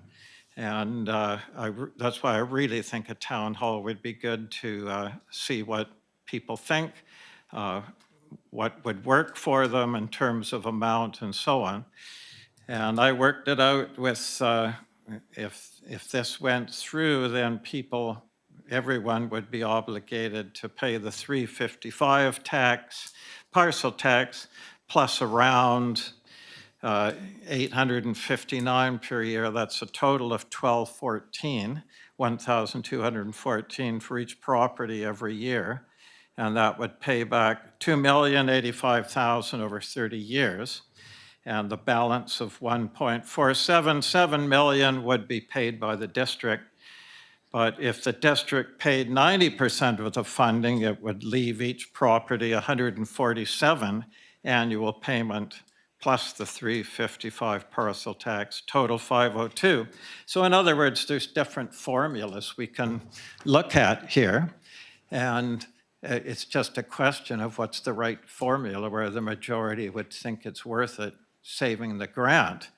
And this proposal tonight has the two risks. One is if it goes ahead, the counter petition could fail, in which case the grant could easily be withdrawn at that point. I know the provincial government's trying to look for every way to save money and so on. And if it succeeded by a slim margin, then would it be fair to the residents that are on good water that didn't want it last time, that didn't support it, would it be fair to burden them with that amount of money, 12, 14 each year? That's why I humbly would propose that we have that town hall meeting they've requested and get to the bottom of it to see just where the consensus lies. And the last thing I'll say is that with the funding, I would want different sources of funding, even if it was mostly borrowed money to save the grant, rather than depleting reserves. The Growing Communities Fund is already spoken for most of the remaining of it. And also the one-time projects reserve is, a lot of that is spoken for with other projects. So, and these are all things to discuss at a town hall, because we've yet to engage residents. So so my proposal would be to defer this proposal until then. And I would just my opinion, and I would certainly invite the rest of council to carefully think about this, but defeating this tonight, I think would, I worry that it could trigger withdrawal of the grant, thinking, well, the council doesn't even want another counter petition, so whatever. And I agree we should have a backup plan, but I'll bet each of council members have a different opinion on it. And you've seen already that I have somewhat a different opinion. I'm leaning more towards funding as much as possible, or the whole thing, and avoiding a counter petition and then going from there. Because for me, saving the grants is extremely important. $5.5 million grants don't come along every day. And the benefits of extending your water infrastructure are very big for a long, long time. So I'm thinking long-term with this, that I really would as well like to save the grant. It's just how to do it is the key. So I'll leave it at that and wait for other councillors and see if there's an appetite for a town hall, and I can make that motion when everyone's spoken much later in the discussion. Thank you. Thank you. I appreciate the desire. I appreciate the desire for seeing options, and I don't want to lose the generous grant. It was a very generous grant, and yes, this is a long-standing history. But I'm sorry, I cannot support this particular motion, and I cannot support deferring it, because that gives the impression that I think it might be worth considering. At this point, I don't think it is. I'll give some reasons why. The first, it all comes down to procedure, fairness, and fiscal responsibility for me. So the first one with procedure, it's council's job to go and authorize an application for the grant, authorize local area of service, petition against process, which is a BC government legislated process. It's the same one we used for all of our other local areas of service, as far as I'm aware. And then it's staff's job to implement those items, and it's the voters' job in the local service area to actually determine whether or not they want to proceed. In this case, we had a very definitive vote that of 71%, that at that time people could not afford what was being put forward. And there were two things that came out of that. One was cost, and the other was the option to connect. And at this time, as far as I know, we do not have it optional to connect. It could become optional if the province agrees to that, but we don't know that.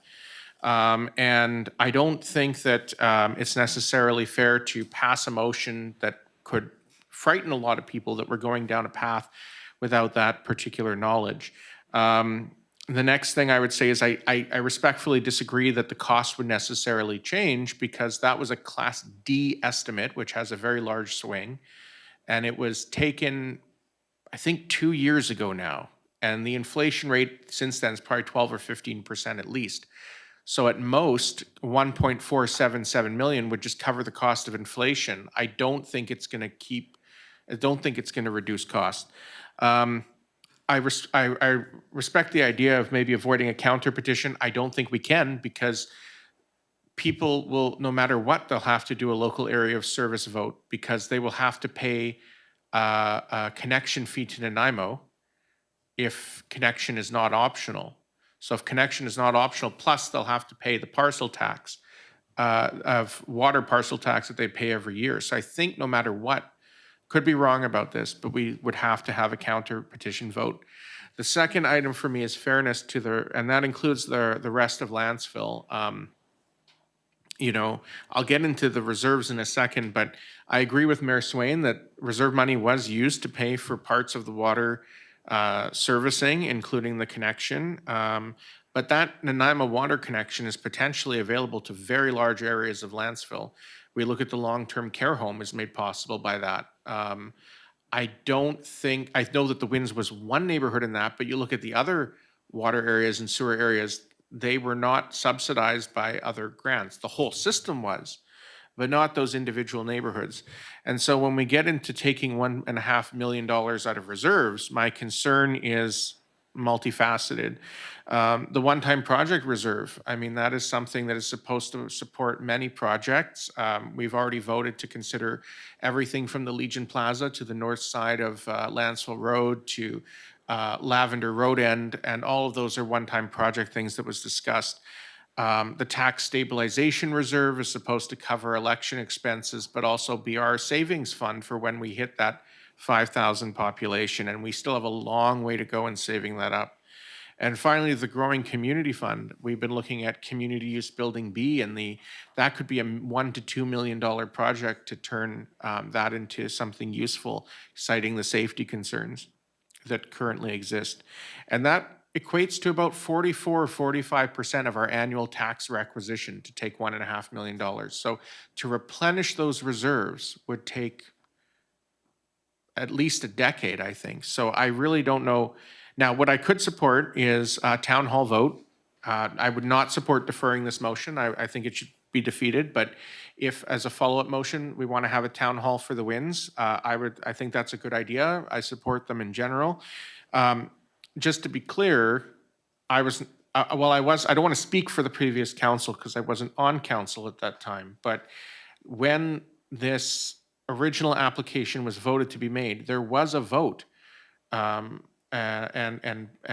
to their credit, both Mayor Swain and Councillor Savage voted in favor of holding a town hall to the Winds, but it was defeated by the other three on council, which is their right to vote that way. But that defeated the town hall to the Winds. And then when the application was approved, we were told by the staff of the day, not the current staff, but the staff of the day, that it was now operational and that we could not be seen to sway the vote. And if we were to start holding town halls, it could be seen as interfering with the vote. So I think we are now at a point where we should hold a town hall before we go to any kind of petition against process. And I will note that if this petition against if we do this tonight, it says to initiate a petition against. If this fails, in the sense that the majority vote in favor of the petition against, like they did last time, and then the G property is approved, there would have to be another petition against because there would still be a connection after that. So the whole thing to me is problematic, but I appreciate the desire to find these options. I'm not trying to criticize anyone's intentions. It's just my thought on the process. Councillor Mandel. Yes, thank you, Councillor Lerner. I agree with every point you made. This is not just about cost. We have surveyed the community in essence, and that was a very public process. There was a lot of feedback, there were letters, and the overwhelming result from it is no, we don't want it. So that's the majority of that area does not want this. And it may not even just be about money. Some people quite like being on a well. Some people love their water. Some people have great water and would love to keep that and don't want to be connected to the municipal system. Some people don't want chlorinated water. Some people want fresh well water and they want to maintain that and keep that. And for this to go through, and okay, even if people don't have to connect, you're still paying the costs of it. And then if you do want to connect later, what's the cost going to be to them? They'll have that latecomer fee. I hear from many people in Lantzville that they don't like to be connected to the municipal water system. The fees go up every year too.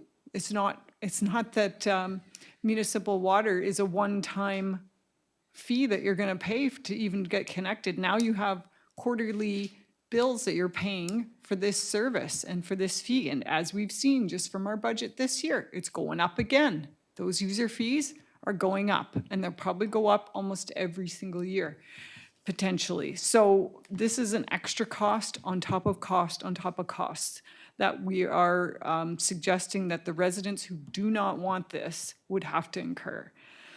So as Councillor Lerner also mentioned, I in no way support draining our reserves, almost all of our reserves, I think were listed here, to support one area of the community. This is meant to support everyone, and I will not deplete that just for one area, because this will then set the precedent for communities everywhere who don't have water, including mine.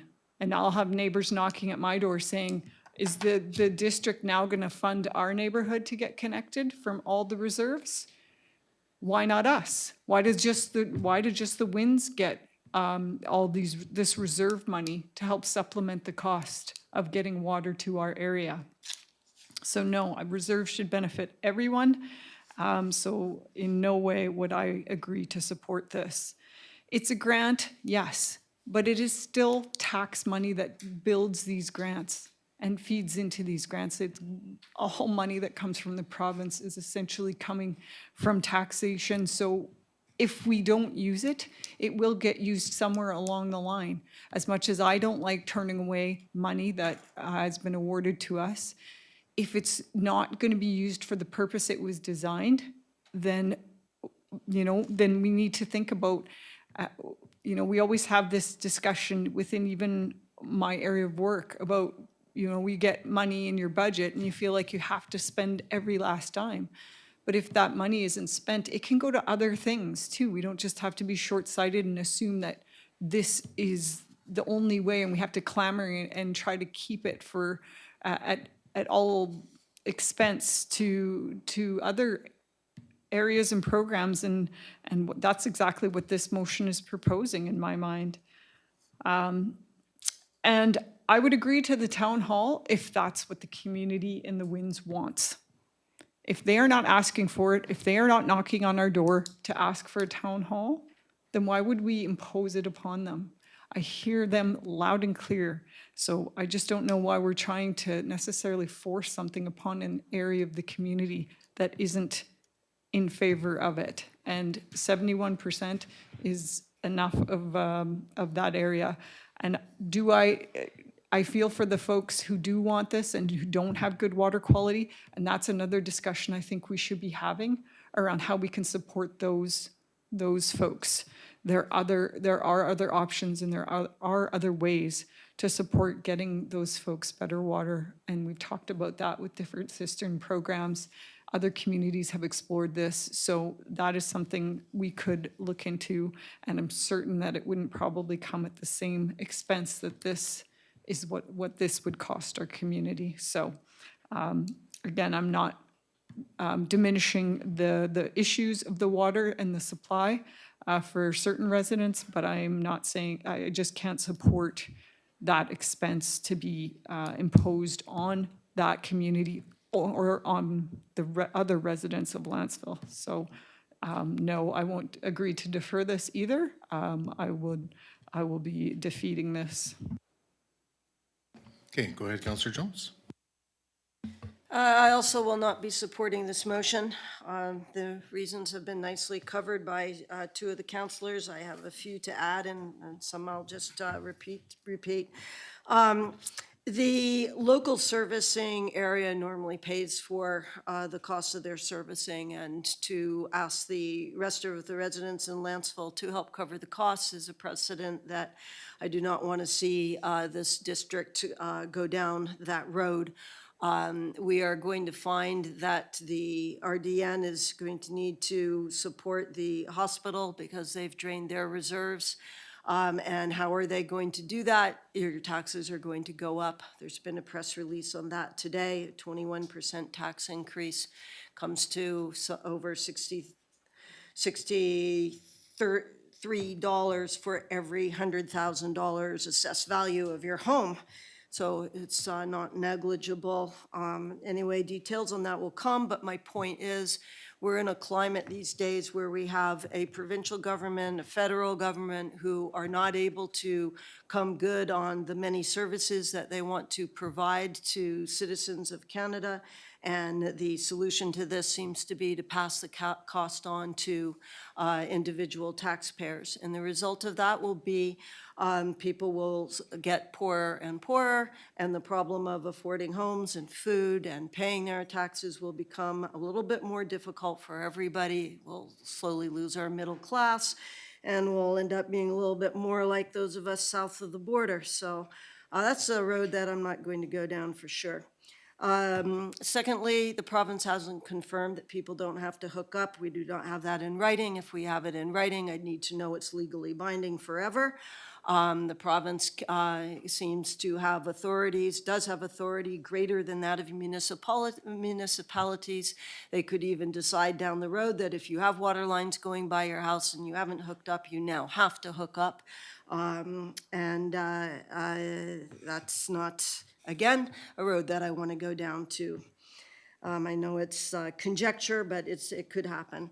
The next thing is the cost of this can go up. We've got old data on what it will cost. The results, the cost of construction has gone up in the order of, 30-40% over the last couple years. So we can expect a huge increase. So the amount of money that we're asking to take from reserves or loan is likely to be significantly higher than the numbers we're seeing in our agenda. The other point is that I don't go with this spend more money because if you don't spend more money, you're not going to get the money. That's just a strange way of thinking to me.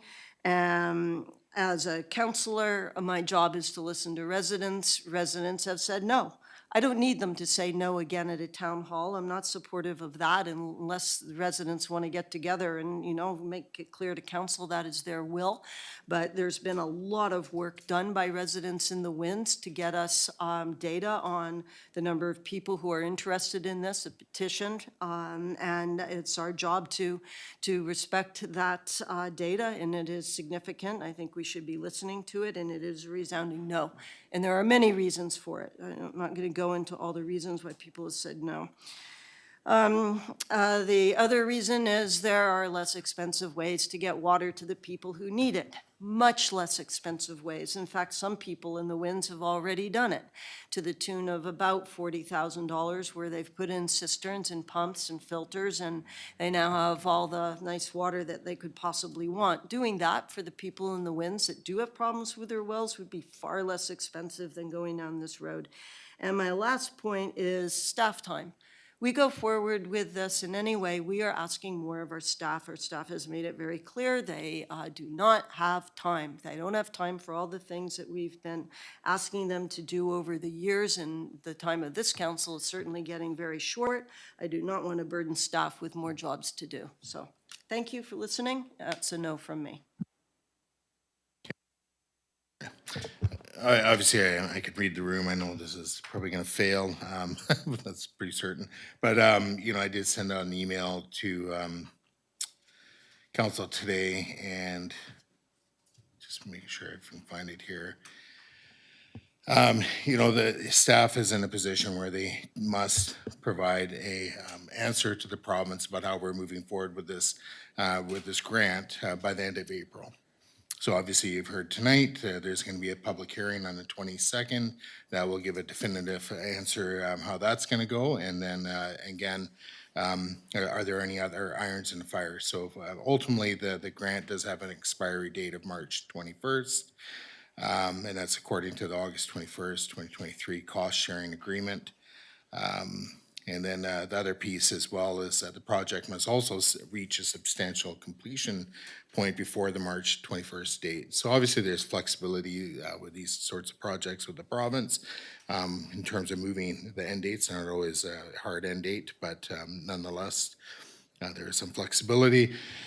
A couple things just to touch on. I heard a number, I think Councillor Savage was mentioning the actual local area service costs, and I just did some quick math, and this is before interest rates, but you know, if you do the 14,700 over 30 years, it's $493, and then you'd have to have the costs of borrowing on top of that. So I don't think you know, when you add that to the 355, it equates to 1,200 or whatever you quoted. So but again, I don't think it's going to matter too much there. With respect to the saving the grant, I would agree with Councillor Savage. It is important to see if we can do something with this.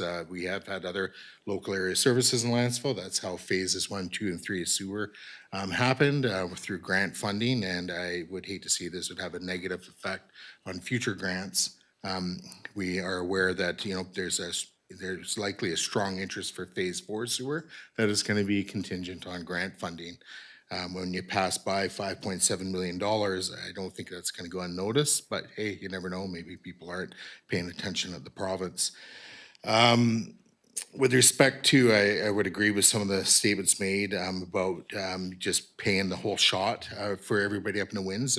These local area services have existed in other parts of Lantzville, so yeah, people should be paying for them. I know I paid out my local area service on phase 1 sewer for the house I purchased, and I think it is only fair that people do pay for their fair share of infrastructure that they're benefiting from. The one thing that has not been mentioned yet is if water servicing was brought to the winds, you can guarantee everybody's property value is going to go up. So it only seems fitting that they would be paying for that benefit. We know that, and this is other thing that has not been addressed this evening, is fire hydrants over the Superior shuttle service. And we've heard from our fire chief, and he's here this evening, he can correct me if I'm wrong, but the preferred option is fire hydrants over the Superior shuttle service because it is better for fire suppression or putting out fires. Maybe through the fire chief, is that correct? For fire suppression efforts, 100% fire hydrants are the go-to method for fighting fires, so yes. And through the council, thank you for that, and through the council, we've heard about this whole, all the stuff about the forest fires and having interfaces and all blah, blah, blah. And I'm not gonna claim to be an expert, but having fire hydrants up there would be best for everybody. But again, that's I totally respect that is a decision for the people that live up there if they want to go ahead with a local area service. Now, this one I've already mentioned is different. It is cheaper and so forth. But you know, carefully look at the motion here. You know, there's 2 conditions, big conditions, and that has to do with the funding piece, and then the other piece is would not be mandatory to hook up. I would not be bringing a local area service petition against Ford if it was a mandatory hookup. I know how that went over. You know, it was pretty obvious the community up there did not want that. However, what I don't know is how would they respond if it wasn't a mandatory hookup, and if it was cheaper, because that was the other single complaint, so the expense. And quite honestly, you know, like I think we can probably all agree as a council, the rollout of the first local area petition against wasn't as we hoped it to be. It was rough. There was mistakes made, errors, and so forth that only conflated a lot of the issues up there, unfortunately. But here we are now. I would be in favor of a town hall to actually gather people together to present the facts. Okay, there's a lot of stuff going on social media, and it's not all accurate, and that's social media for you. You can't have solid debates on social media. Things go sideways. It's a vicious venue for anything. So I think it's, you know, I'd be in total support of a town hall, but time is running out, and it's that simple. It's staff have until the end of April to bring forward a plan to the province, how are we going to use this grant? And I'm trying my very best, and I'm all open for ideas. If there's other ways of dealing with this, great. But the one thing, and I would agree with, I think we've heard from 3 other councillors about this, you know, the notion of free lunches being handed out. I'm not all about that. So borrowing all the money to basically, so the residents up in their Winds don't have to pay the local air service. I don't think that's fair at all. The parcel tax that exists right now, the 355, is there to replace infrastructure in the water system to keep it operational for everybody who's actually connected. It's not meant to go pay off your debt. So the benefit you get is fire hydrants and savings on your house insurance, but also the immediate increase in property value. So anyways, good discussion. Didn't know where this is going to go tonight, but again, I can't stress enough to this council, we're almost out of time, and we may see, sadly, $5.7 million evaporate. Councillor Mundell? Just want to add to the, when property values go up, keep in mind, your tax bill then also goes up. So yay, your property goes up, and that only matters if you're selling. But if you're living there and you want to stay there for the next 20 to 30 years, guess what? Now you're paying more taxes. So that might be a good thing if you're selling, but not a great thing if you're staying. Well, and I just, sorry, I just looked down on my notes. There's one other point of clarification. Just wanted to bring up. So with the hospital tax, it was brought up, it is going up 21%, but there was a comment made about reserves. The reserves are at a very healthy level at the hospital board.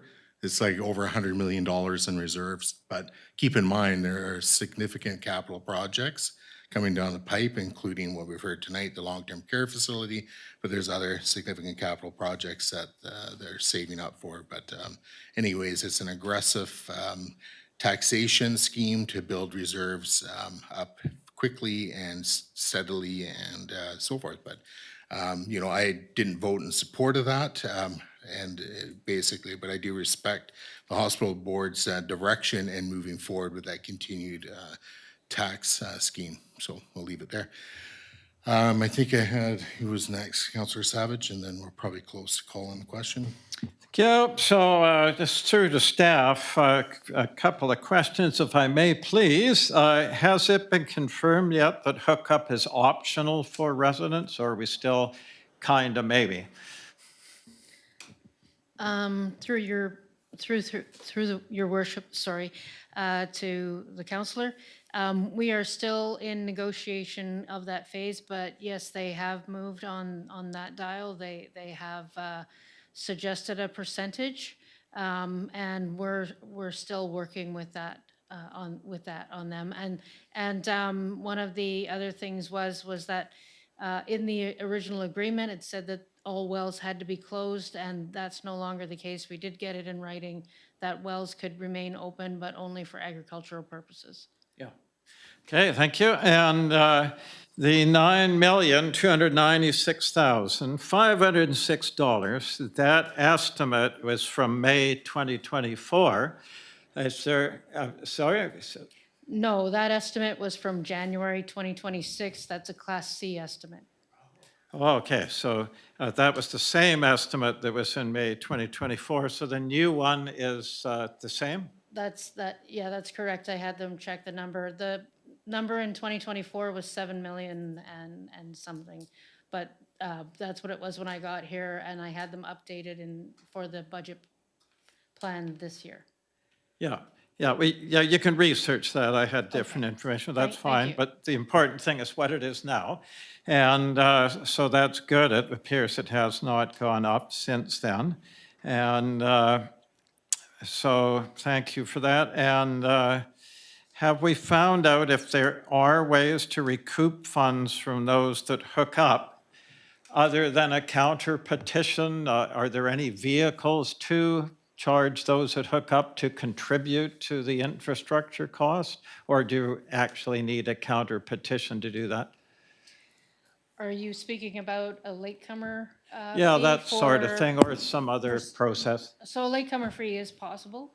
The other thing too is that we could expand the boundary because there's going to be other properties that may benefit from a water line down there. So we could expand the local area service boundary to also look at if a property does come online, they will pay too. But there's a few things there that I've been researching on to find out how to capture everyone that benefits now and in the future. Yeah, oh, great. So, yeah, if we could get that information, that would be great, especially if we have a town hall coming up, just for the sake of trying to see if we can't save this grant. Thanks very much. I appreciate that. And so time, if we did have another counter petition, there would be time with respect to the grant givers that would allow that time. It's usually some months to pull it off. Well, the problem is the length of the water line. It is quite a large project because Phillips Road has to be upgraded. The line has to be extended along Superior, and then the subdivision has to be completed. It is quite lengthy, and as we all know, they can give you promises of when they will complete. I did speak with the grant advisor on the possibility of extensions past 2028, but that's very far in the future. You know, he hummed and hawed a little bit, and they have allowed that in the past in some instances in special circumstances. Yeah. If we run into, say, weather problems, if we have an aggressive enough schedule, things like that, we might be able to make the March 21st if we start immediately in the fall. But again, those things are all really weather dependent. You know, no one can promise that something can be done quickly. As one of the councillors alluded today, we're very pressed for time in our schedules. We would probably have to retain a consultant to assist in the local area service petition process. Yep, so it is possible. Yep, okay, that's great. So just a few more comments, please, and there are two very big changes here. If hookup's optional, that's huge to me, because that's the main reason that it was turned down last time, being forced onto the water you didn't want. And then the other big one here is less cost, and that's something that I'd really like to explore at the town hall. I think it's worth it for both Stanawas that wants water and those that really need it or want it up there as well. I think it's a very worthwhile exercise, and it's big money we're talking about here. And with local service areas, that's something that generally with the local service area, it's just that area that would benefit or would want the service, but I see this as with bigger interests. And Stanawas is a very big one for me, because they've been so close to us for many years.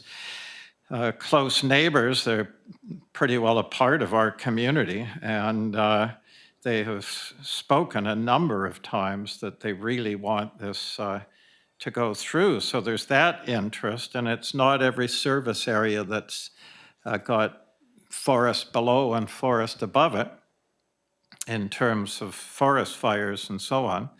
And it's just much healthier if you have those hydrants up there. And I would hate to see something happen and thinking we could have had the grant and the hydrants and so on. That's why I'm saying that, because I view it as community interest, that I would want to keep the price so low for those that don't want it, that they would feel good about it. I don't want to force it on them, big cost, that something they don't feel is benefiting them.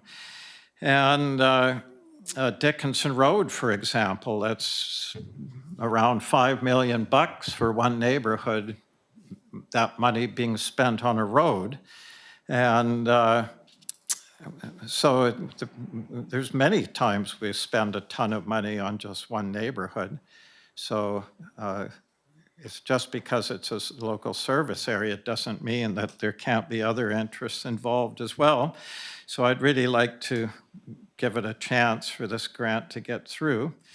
And the last thing I'll say is, yes, please look into my numbers there. I just took $2,085,000 at 30 years amortization, 4%, and one payment per year. That's how I came up with the figure $859 per year, but if that's wrong, we'll double check that. So let's not take that to the bank. Let's double check that. Maybe Director Sapola can plug it into what generally that amount would be in terms of imposing it as a money to be paid back on taxes, so it is best coming from her. So, yeah, so anyway, that's mine, and once we're finished with this, I've got a motion, if I may, about a town hall, please. Yeah, and, I was just going to request to call the question. okay, I just had one real quick comment, and this is more of a point of information, just so everybody's clear, because there were comments made about the cost and being old, and we don't know what the new cost is gonna be. But the new cost is in the motion, it's the 9.2 million. We've heard from staff quoting, that's what it is, that's the number that's in our budget. That's all I wanted to say, but questions being called, so I do respect that. I don't think there's any objections to that. So I'll move to call in the question. All those in favor, Noting Mayor Sweeney's in favor, and those opposed, Councillor Mundell, Councillor Jones, Councillor Savage, Councillor Lerner are opposed, it fails, pardon me. And Councillor Savage, you had a follow-up? Yes, and sorry, I was about to make a deferral motion, but that's why I voted against it. I wanted to defer it, but fair enough. We had the majority against it. So anyway, the motion, please, is that council direct staff to book the upstairs Legion or Coston Hall if that is not available for April 11th or 12th, or another date depending on council's availability, in order for council to have a town hall meeting with residents in the Winds Water local service area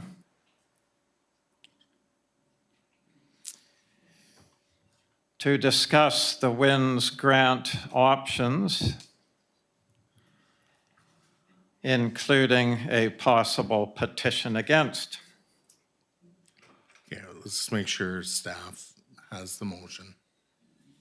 Okay, Can I just, Sarah sorry, Lasher, yeah. clarify the dates? I'm sorry, the dates, you're saying Saturday or Sunday, but the staff is available on Wednesdays in advance because we've already booked ourselves for council meetings.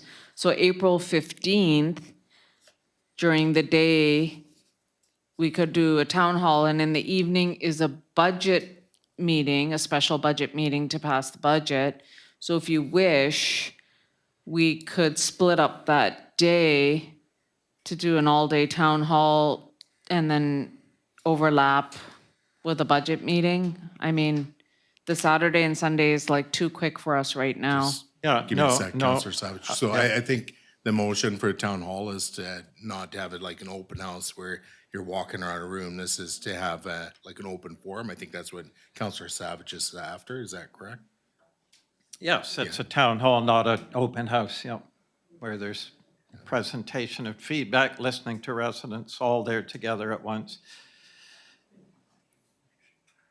Right now, the weekends are not available based on previously discussed vacations, like our corporate officer is on vacation. We're short-staffed right now. So if you want staff there, then the weekend's not going to work. Yeah, yeah. No, I hadn't planned staff not having to be there. This is a council town hall is what I planned. And that's why I said that or another date, so we don't need to get into dates tonight, or another date depending on council's availability. So it leaves it flexible, and over the next week, we can ask around, see what might work for council. And yeah, no, I wouldn't want to bring staff in on a weekend, and this is fine, it's just to get feedback and have a discussion with WINS residents, see if we can't come to a meeting of the minds on it, so. And have you got that, Director? Okay, thank you. All right, so do we have a seconder? A seconded by Councillor Lerner, and then for discussion, Councillor Savage. Yes, I just think we owe it to WINS residents. They've, and the whole service area, some on Superior Road and Bellevue and so on. And because I think they've been through a lot of things with the first counter petition, the G proposal, and now this trying to save the grant.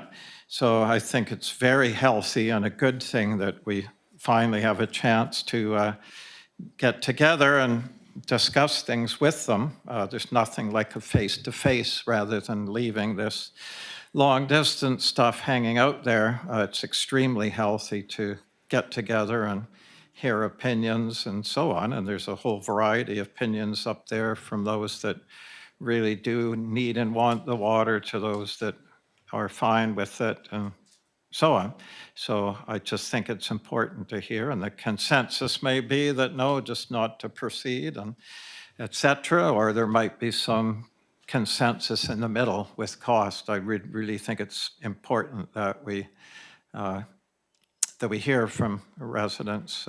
So that's the key. It's always a good thing, and it was in our priorities. It's something we talked about right at the start of the term, is having town halls, and unfortunately we've been so busy, so inundated with stuff, we haven't had really much of that, but I'd really like to have one in this case, so. Thank you. I like the idea of a town hall in general, but I have very big reservations about hosting it before the G property public hearing. There's something about the G property public hearing that I think we shouldn't just have people in the wind speaking about the water in a way that could influence the rezoning on the G property. I feel like it's improper process. So I think that after we have had the G property public hearing, then we should have a WINS town hall, either to update them on what's happened with the G property, or if that has not gone through, then to discuss next options. But I don't think a town hall should happen until after that, so that we cannot be seen as mixing the two up in the process. So I'd like to please move to refer this motion for a town hall until the April 22nd meeting after the G property public hearing. Oh, seconded by Councillor Mandel. Nothing to add. Councillor Mandel? Yeah, I can totally agree with that, because there'll be a lot, if we have a town hall before then, there'll be all these what ifs. Well, what if this, and what if that, and what if this happens, and we won't have answers. And it will be just vague sort of discussion about what ifs. So I don't see the point in having a town hall before then. And again, I go back to, I don't see the point in having a town hall unless that's what the residents from that area, from that part of Lantzville want. So I'm not getting a lot of emails in that regard. So, but by all means, from that community, I'm open to hearing back. And if that's the direction they want to go, is to have that, then I will be supportive of that on April 22nd, or when we have that discussion on April 22nd. But if there's no interest in proceeding down that road, then I won't be. But I completely agree with this, to refer it to a later date when we have more information to share. I think Councillor Jones, did you? Yeah. Yes, I am not in support of the motion. I feel we've heard from the winds. I'm just not feeling any ambiguity with respect to the decision here and to postpone things. And, you know, it's really just a way of, well, let's bring it back and put another spin on it. And part of the reason, well, we've heard some input from residents feeling that way, that's what this council is just doing. It's a strong no from the winds, and there are a lot of reasons for that, and that's enough for me right now. So I'm ready to be done with this, save the time of staff, save the time of council, and get on with our business. Okay, so just speaking to the referral, I think it'd be more appropriate just to schedule it for after the actual G property public hearing and third reading, and that way it's just done. And if we need to, if we just are gonna cancel it after the fact, that's fine. We can hold the date, but I think just get it scheduled rather than have it on a later meeting and then go through the planning. I think why not just plan the date, but just have it fall after the, you know, it could be the weekend afterwards, but that's just my thoughts. So referring it to a later meeting, I don't think it helps with planning. So I won't support the referral. Any additional speakers? So Councillor Jones. Yes, the only other thing I want to say, and we've heard it from Councillor Mundell, is that yes, if the residents in the winds, you know, want a town hall, we can do a town hall. They've already done a petition. It took hours and hours of work, but if they want to go around and show this council that they've changed their mind and they want to, you know, weigh in, have discussions, hear things, then of course we'll say yes. But to schedule it without hearing from the winds whether or not it's actually wanted is a use of our time and our resources that I can't support. Okay, so we're just on the referral. So anything further? I'll call the question on the referral motion. All those in favor and opposed? Mayor Swain's opposed. Councillor Jones, and you're in favor or opposed? The referral motion. Okay, so then the referral motion carries. All right, so that is that. Sorry, just as a point of personal privilege. Yeah. I just want to make sure I understand what just happened. We basically, we will discuss on April 22nd whether or not to host a town hall. Okay, thank you. Got referred, so the motion on the floor got referred to that meeting. I believe that's correct. Okay, so we're on to item, here we are. Oh, make sure I didn't skip anything. No. Okay, so item 11A, so we have the March management update. So CO Lasher is here. Is there any questions?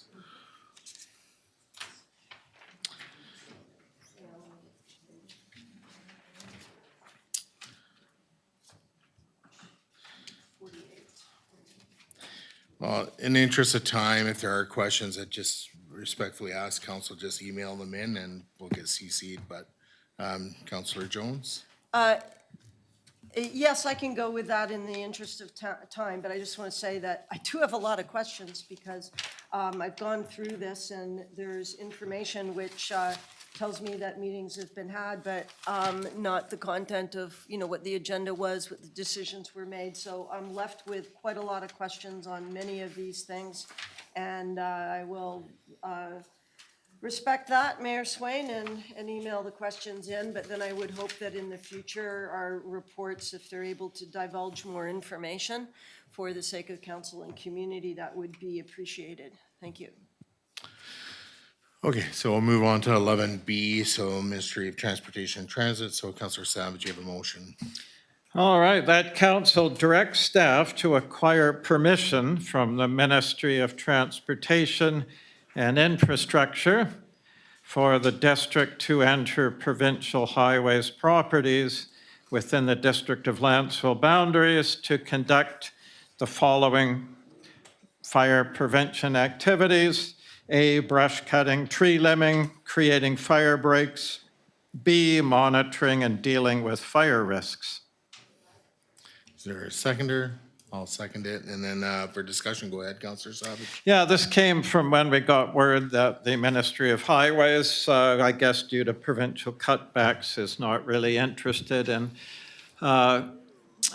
doing any brush clearing or limbing to prevent fires from the homeless campers that often permeate the highways properties. So this is picking up the ball ourselves, to prevent, for safety for the community, to prevent fires, and just get to permission for us to do it ourselves, this brush clearing and limbing and so on. And it can be a better thing anyway, because then it's done instantly the minute we see that it's needed. And the fire chief is welcome, having had time to think about it, to add anything to this, but I think it's broad enough that we'd cover pretty well anything to do with fire. So that's it. Thanks. For myself, there's not much to add. I think it's great. I think the nice, besides having to pay for it, the nice thing about this is that we will just basically have an agreement in place, so we don't have to go to the province every time we want to do something, and the district can just act accordingly. But again, it was pretty clear that the ministry is no longer funding that service for everybody, and has now downloaded that to municipalities. So be it. The silver lining on it, if you can see one, is at least we don't have to beg to do things. We can just have an agreement in place and just get it done to our liking, and stop this nonsense from happening on these properties, and make it safer for everybody. So Councillor Jones? Yes, I definitely can support the motion and will, but I wonder if we can just revisit something that we discussed at the earlier meeting, which was the question of whether the province actually has the right to say they're not going to maintain their property. Through the chair to CAO Lasher, if we got any information on that. CAO Lasher? So this actual motion has a lot of moving parts, and have discussed it with the fire chief. So there's actually 2 or 3 parts to this. Yes, they can say they're not going to do anything about it. Will it cause a fire? Probably. We have 2 issues here, and the 2 issues are homeless encampments. We're allowed to ask them to leave. We're not allowed to actually clean up their encampments. So that's a bit of an issue because it causes fires. The people that set up encampments want to stay warm, so they cause fires. So I'm actually going to defer to the fire chief because we've had an extensive conversation. So is it okay if the fire chief takes over? Yeah, through to Chief Urquhart. Yeah, through the chair to council. So I actually went and walked one of the larger properties today where there's a heavily populated area of homeless people in an encampment along Alds Road and Highway 19. When I look at what we can do in there, really cutting a fire break, I don't think it's going to make the difference for us there, just because it's such a large area. In order to cut a fire break in there's a lot of timber that would have to come down to have something large enough to protect the area that those people are in, to the houses that are in the back. I do appreciate council's motion here and the community's safety in mind, but I think really the easiest and best way to deal with these encampments is reset the clock, get in there, clean up the stuff that's in there, move the people on, continue to patrol the area, and don't let them set up camp in these areas again. It is really going to be our best bang for our buck in protecting the community from a fire hazard. Let's get in there and stop it before it starts. I believe that, if we do end up getting some ingrained people in there, brushing around that area is totally a great thing to help prevent fire from getting into the trees and keep it low, much like we did behind the Welcome to Nanaimo sign. But I don't think a fire break is really a possibility in that particular area, just because it's such a large swath of land that you would have to actually cut that into. And I think you might run into some issues around, there's some pretty decent timber within that area as well. Anything that comes down has to be hauled away or dealt with. And there's some marketable timber within there as well. So I don't know what that would look like with the province. But again, my opinion is, from a fire safety point of view, is if we can move the people on, clean up what's out there and stop the fires before the fires start and continue to keep a patrol on it. We've already proven with the Nanaimo sign that by doing exactly those things, we've been able to keep the people out of there, and we're not having an issue in there at all. Since that's happened, we haven't had a single call back into that area. So I really think that's the way to go. But I completely support council, bringing this forward and looking to do whatever they can do to help protect that particular area. So thank you. Any additional questions or, okay, go ahead. Thank you. I appreciate that, Chief Ruckus, and yeah, this motion, I support it so it can, we can do those things when it's warranted to do them. So I understand the problem with the Olds Road, the density of the trees in there. What I still don't understand is we've got a province that is saying they will not maintain their land. So they're not going to do anything to manage the encampments on their land or the potential for fire, both. Are they legally allowed to do that? And can we now go in and do it if they just say they're not going to? That seems to me that we're trespassing, so do we need a permission? So there are two questions there.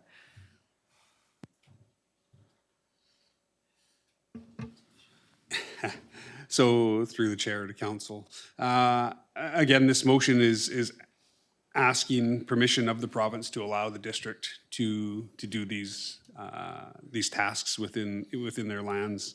Well, I agree, it should be the responsibility of the province. I think that's something we may need to dive in hard to us to say that that's just not happening. Councilor Mandel.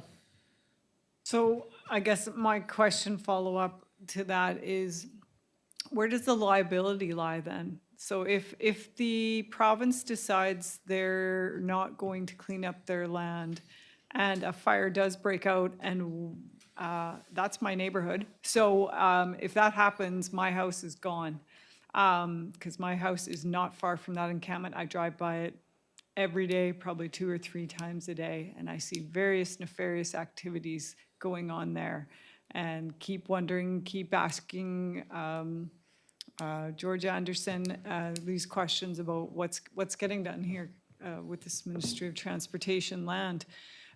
So if something does happen, they've sent that letter out to say we're not going to manage or take care of it or clean it up, and a whole community or a section of the community goes up in smoke or something else bad happens, where's the liability?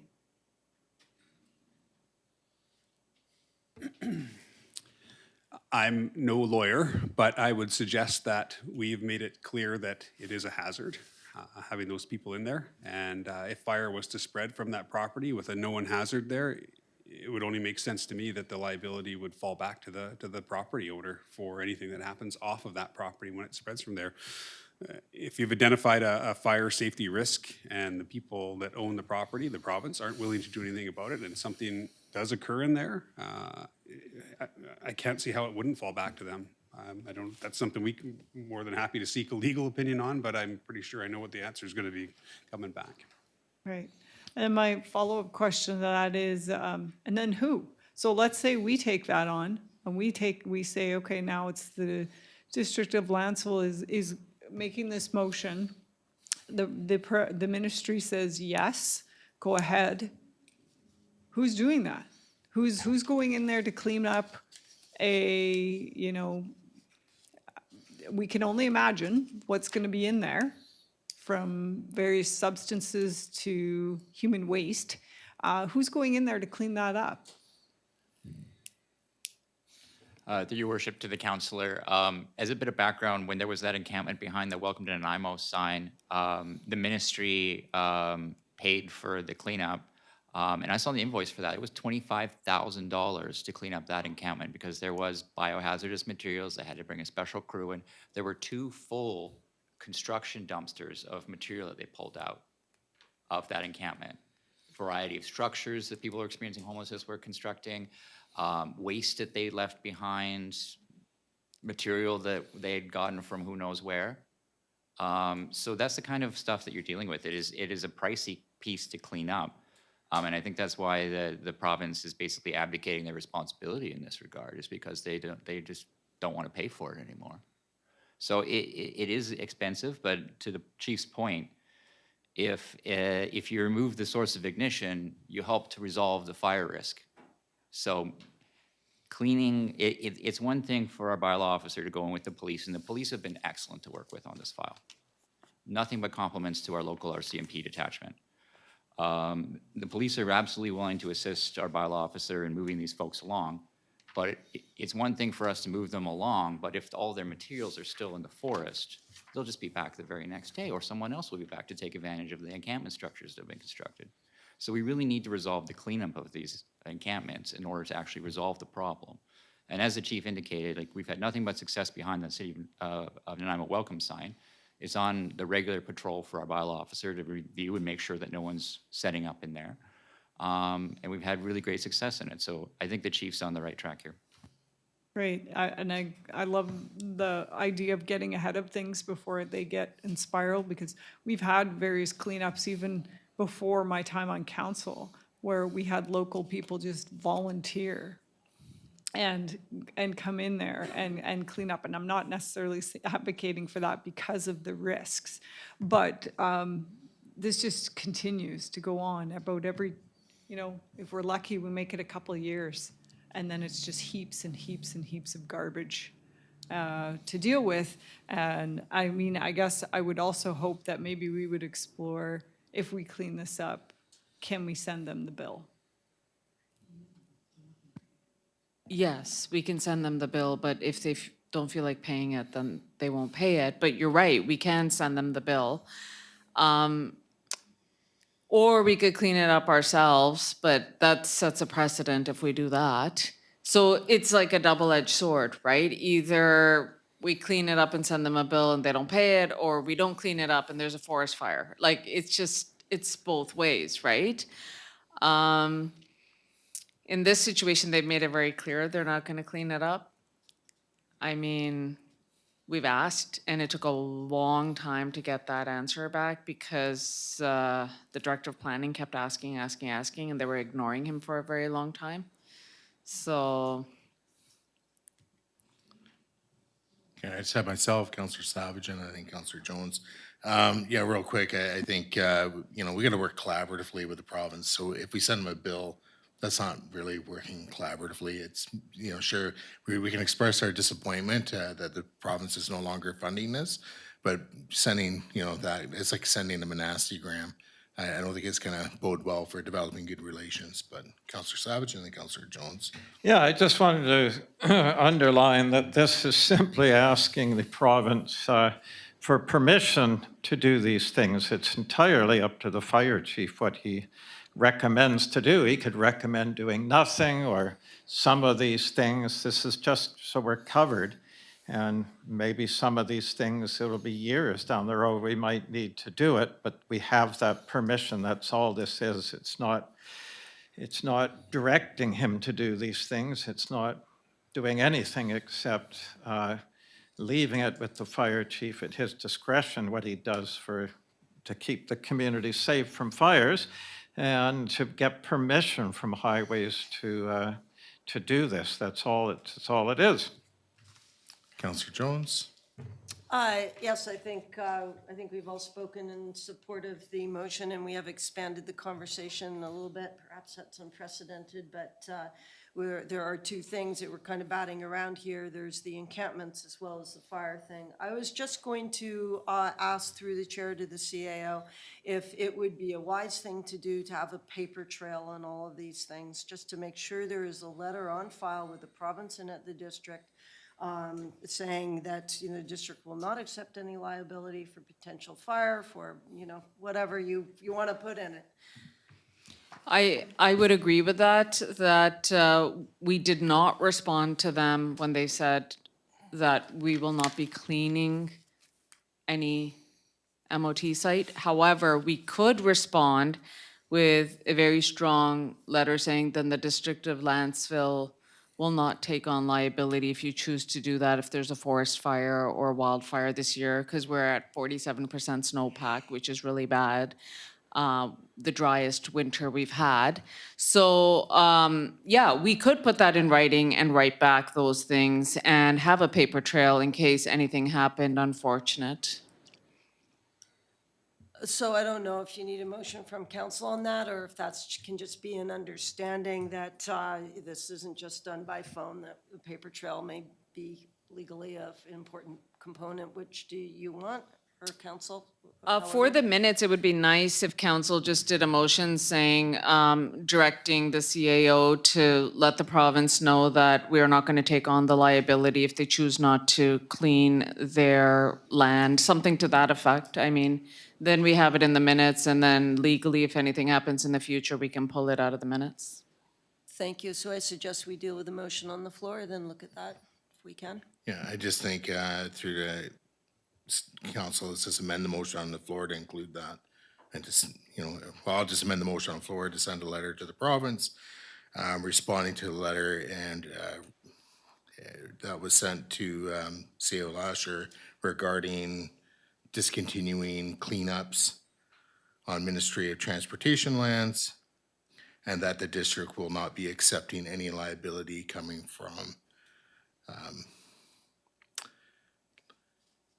I'm just trying to think of the words. Yeah, if I'm not cleaning up encampments and yeah, exactly, any liabilities from activities occurring on their lands. Is there a seconder? Second by Councillor Lerner. I got nothing to say, Councillor Lerner. Through the rest of council. Okay, I'll call the question on the amendment. All those in favor, opposed, that's carried unanimously. Main motion now is amended. Anything further? Call the question. All those in favor, opposed, that's carried unanimously. Councillor Lerner, you have a late item for us to consider as an emergent item. Yep. It's being handed out. If you just want to describe in this general nature without reading the motion. Sure, it's a funding announcement from the province, and it's emergent because of the deadline. And what's the deadline, sir? They haven't announced a specific deadline yet, but they've said that it will be in sometime in the spring of 2026. And it also involves a referral to Parks and Trails, which meets, I think, tomorrow, so.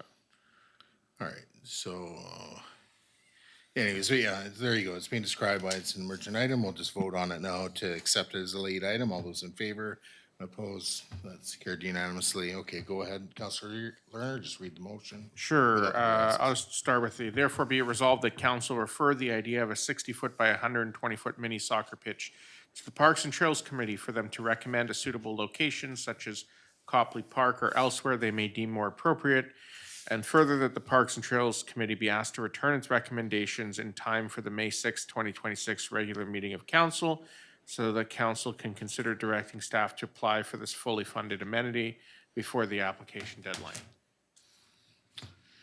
Okay, and do we have a second? A second by Councillor Savage. Go ahead, Councillor Lerner, if you wish. Yeah, basically the province just announced that because of the World Cup coming, they're going to be putting out these grants. The applications will take place in the spring. I think having the Parks and Trails endorsement would add weight to the grant application. It does not have to be on our 2026 work plan, though. I just want to make that clear that, number one, they will pay for the whole thing, including contractors to install. Number two, the grants won't be awarded until towards the end of 2026, and so that they would be implemented sometime in like late 2026 or 2027, something like that. So it's kind of basically they're going to do 20 of these 60 by 120-foot mini soccer pitches throughout the province, and they're trying to spread it out across all jurisdictions in the province. So Central Vancouver Island, I'm hoping, can be us.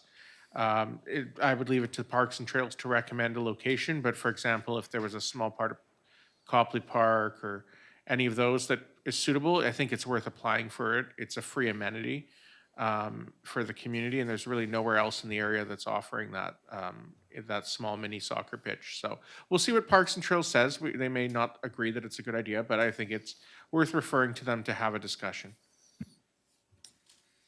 Okay, I guess Councillor Savage is seconder, and then Councillor. Yes, thank you for finding this, Councillor Lerner. Your close friend Grant keeps feeding you these leads, and you pass them on to us. Boy. So no, I think it's great. I think that, you know, the Parks and Trails can look at it, but for me, Seaview School would be perfect because that's maximum use. They could use it every single day, the kids, and boy, would they get a kick out of having such a professional. They'd feel so special, right? This is like a Whitecap style pitch. If they could use all the time, they would love it. And it's got all the parking there too, but we'll see what comes out. Anyway, thank you for that. I think it's great. Sports are so healthy for kids, especially that age, elementary schools. And Councillor Mundell? Just a question through to staff, and maybe this is a bit too early to ask, but getting this and getting it set up might be great, but what are does anybody have an idea the annual maintenance costs of maintaining this facility or this type of a, Yeah, go ahead, Director Robinson. Through your worship to the councillor, we don't have an estimate on the costs. I can confirm that based on working in other jurisdictions, soccer pitches, football pitches, baseball diamonds are very labor intensive to maintain.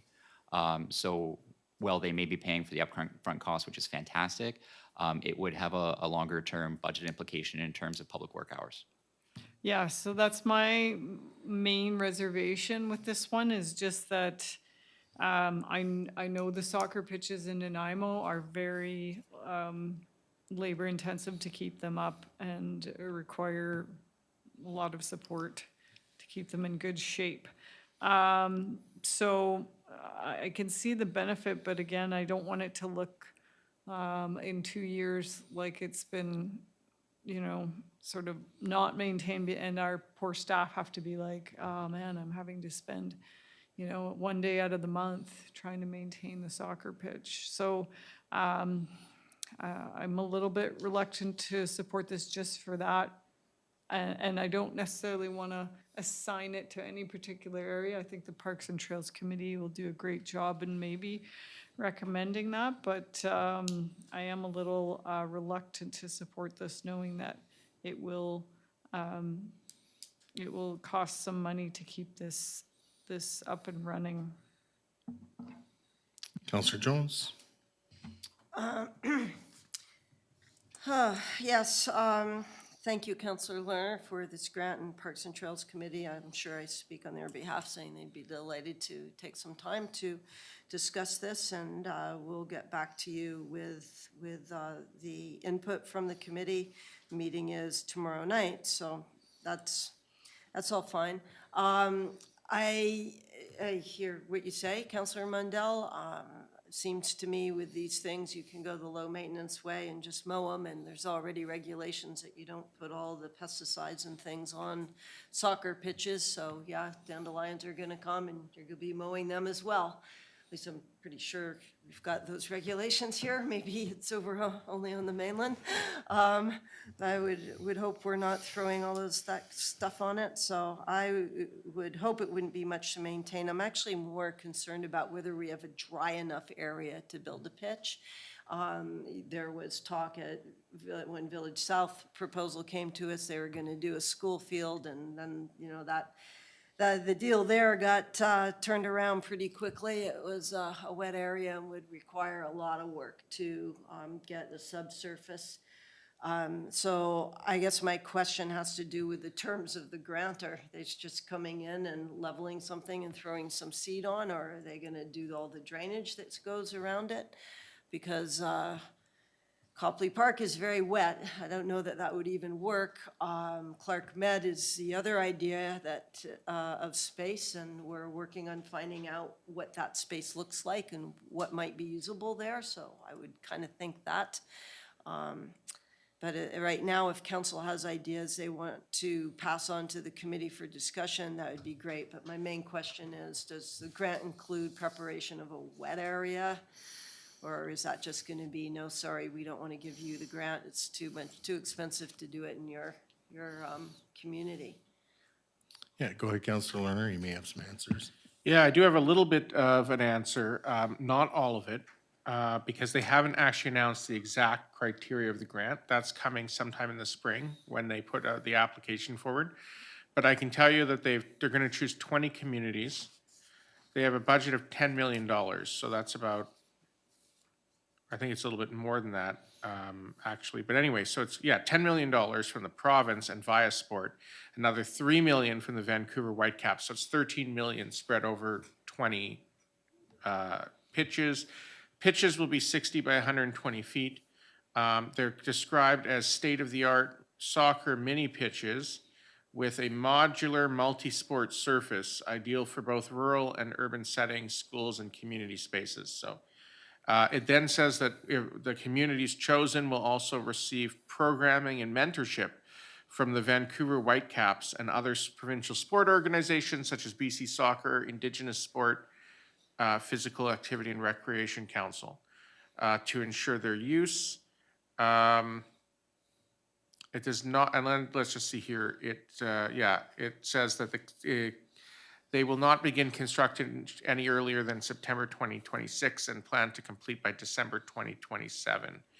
And that's about it at this time. So, yeah. Okay. All right. So I don't think it's pretty straightforward. I'll just call the question on it. All those in favor and opposed? That's carried unanimously. All right. Any? Yeah. Just through to our, excuse me, Lindsay, don't know what your title is. But, so for this to be added as a late item, please, to the agenda tomorrow night. Thank you. All right. So any other late items for this evening? Notices of motion.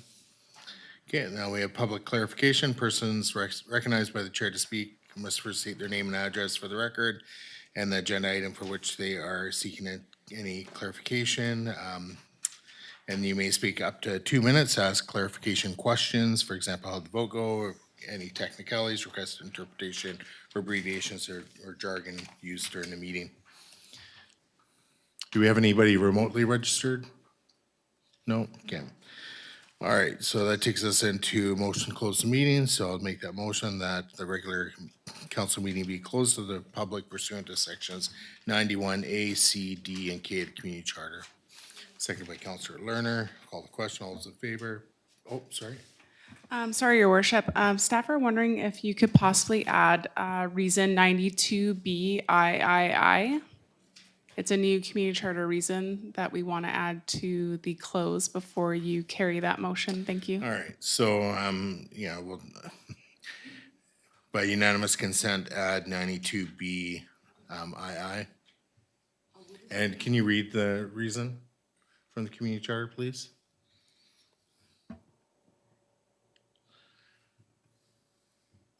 Just one moment.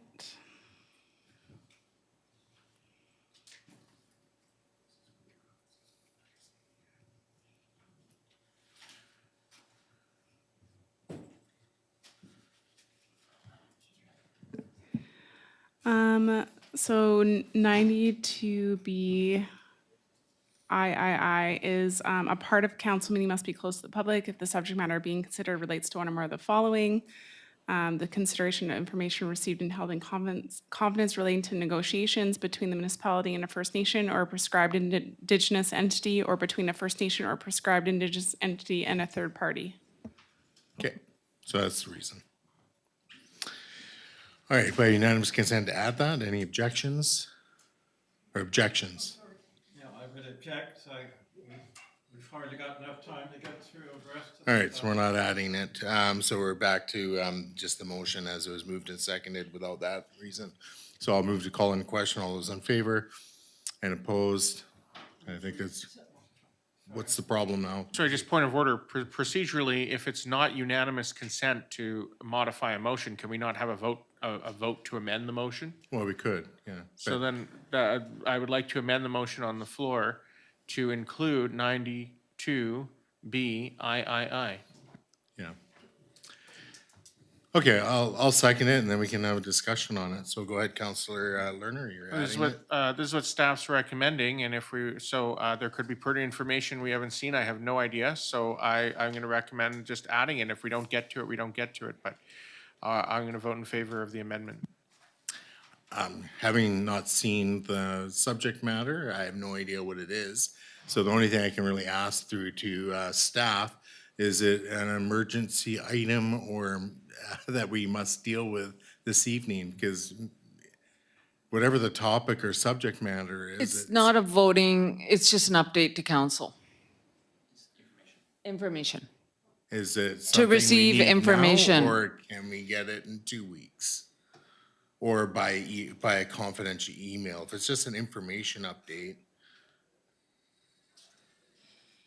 I'd like to get direction. You don't have to make a motion, but if I update you and you give me direction, it helps me do my work. Okay, good enough then.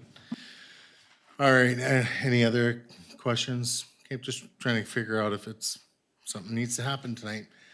I'll call the question then on the amendment. All those in favor? Opposed? Noting Councillor Savage is opposed. Amendment carries. Main motion as amended now. I'll call the question. All those in favor? Opposed? That's carried unanimously. All right. So now we are, I'm gonna call a recess for like 3 minutes. Quick one if we can.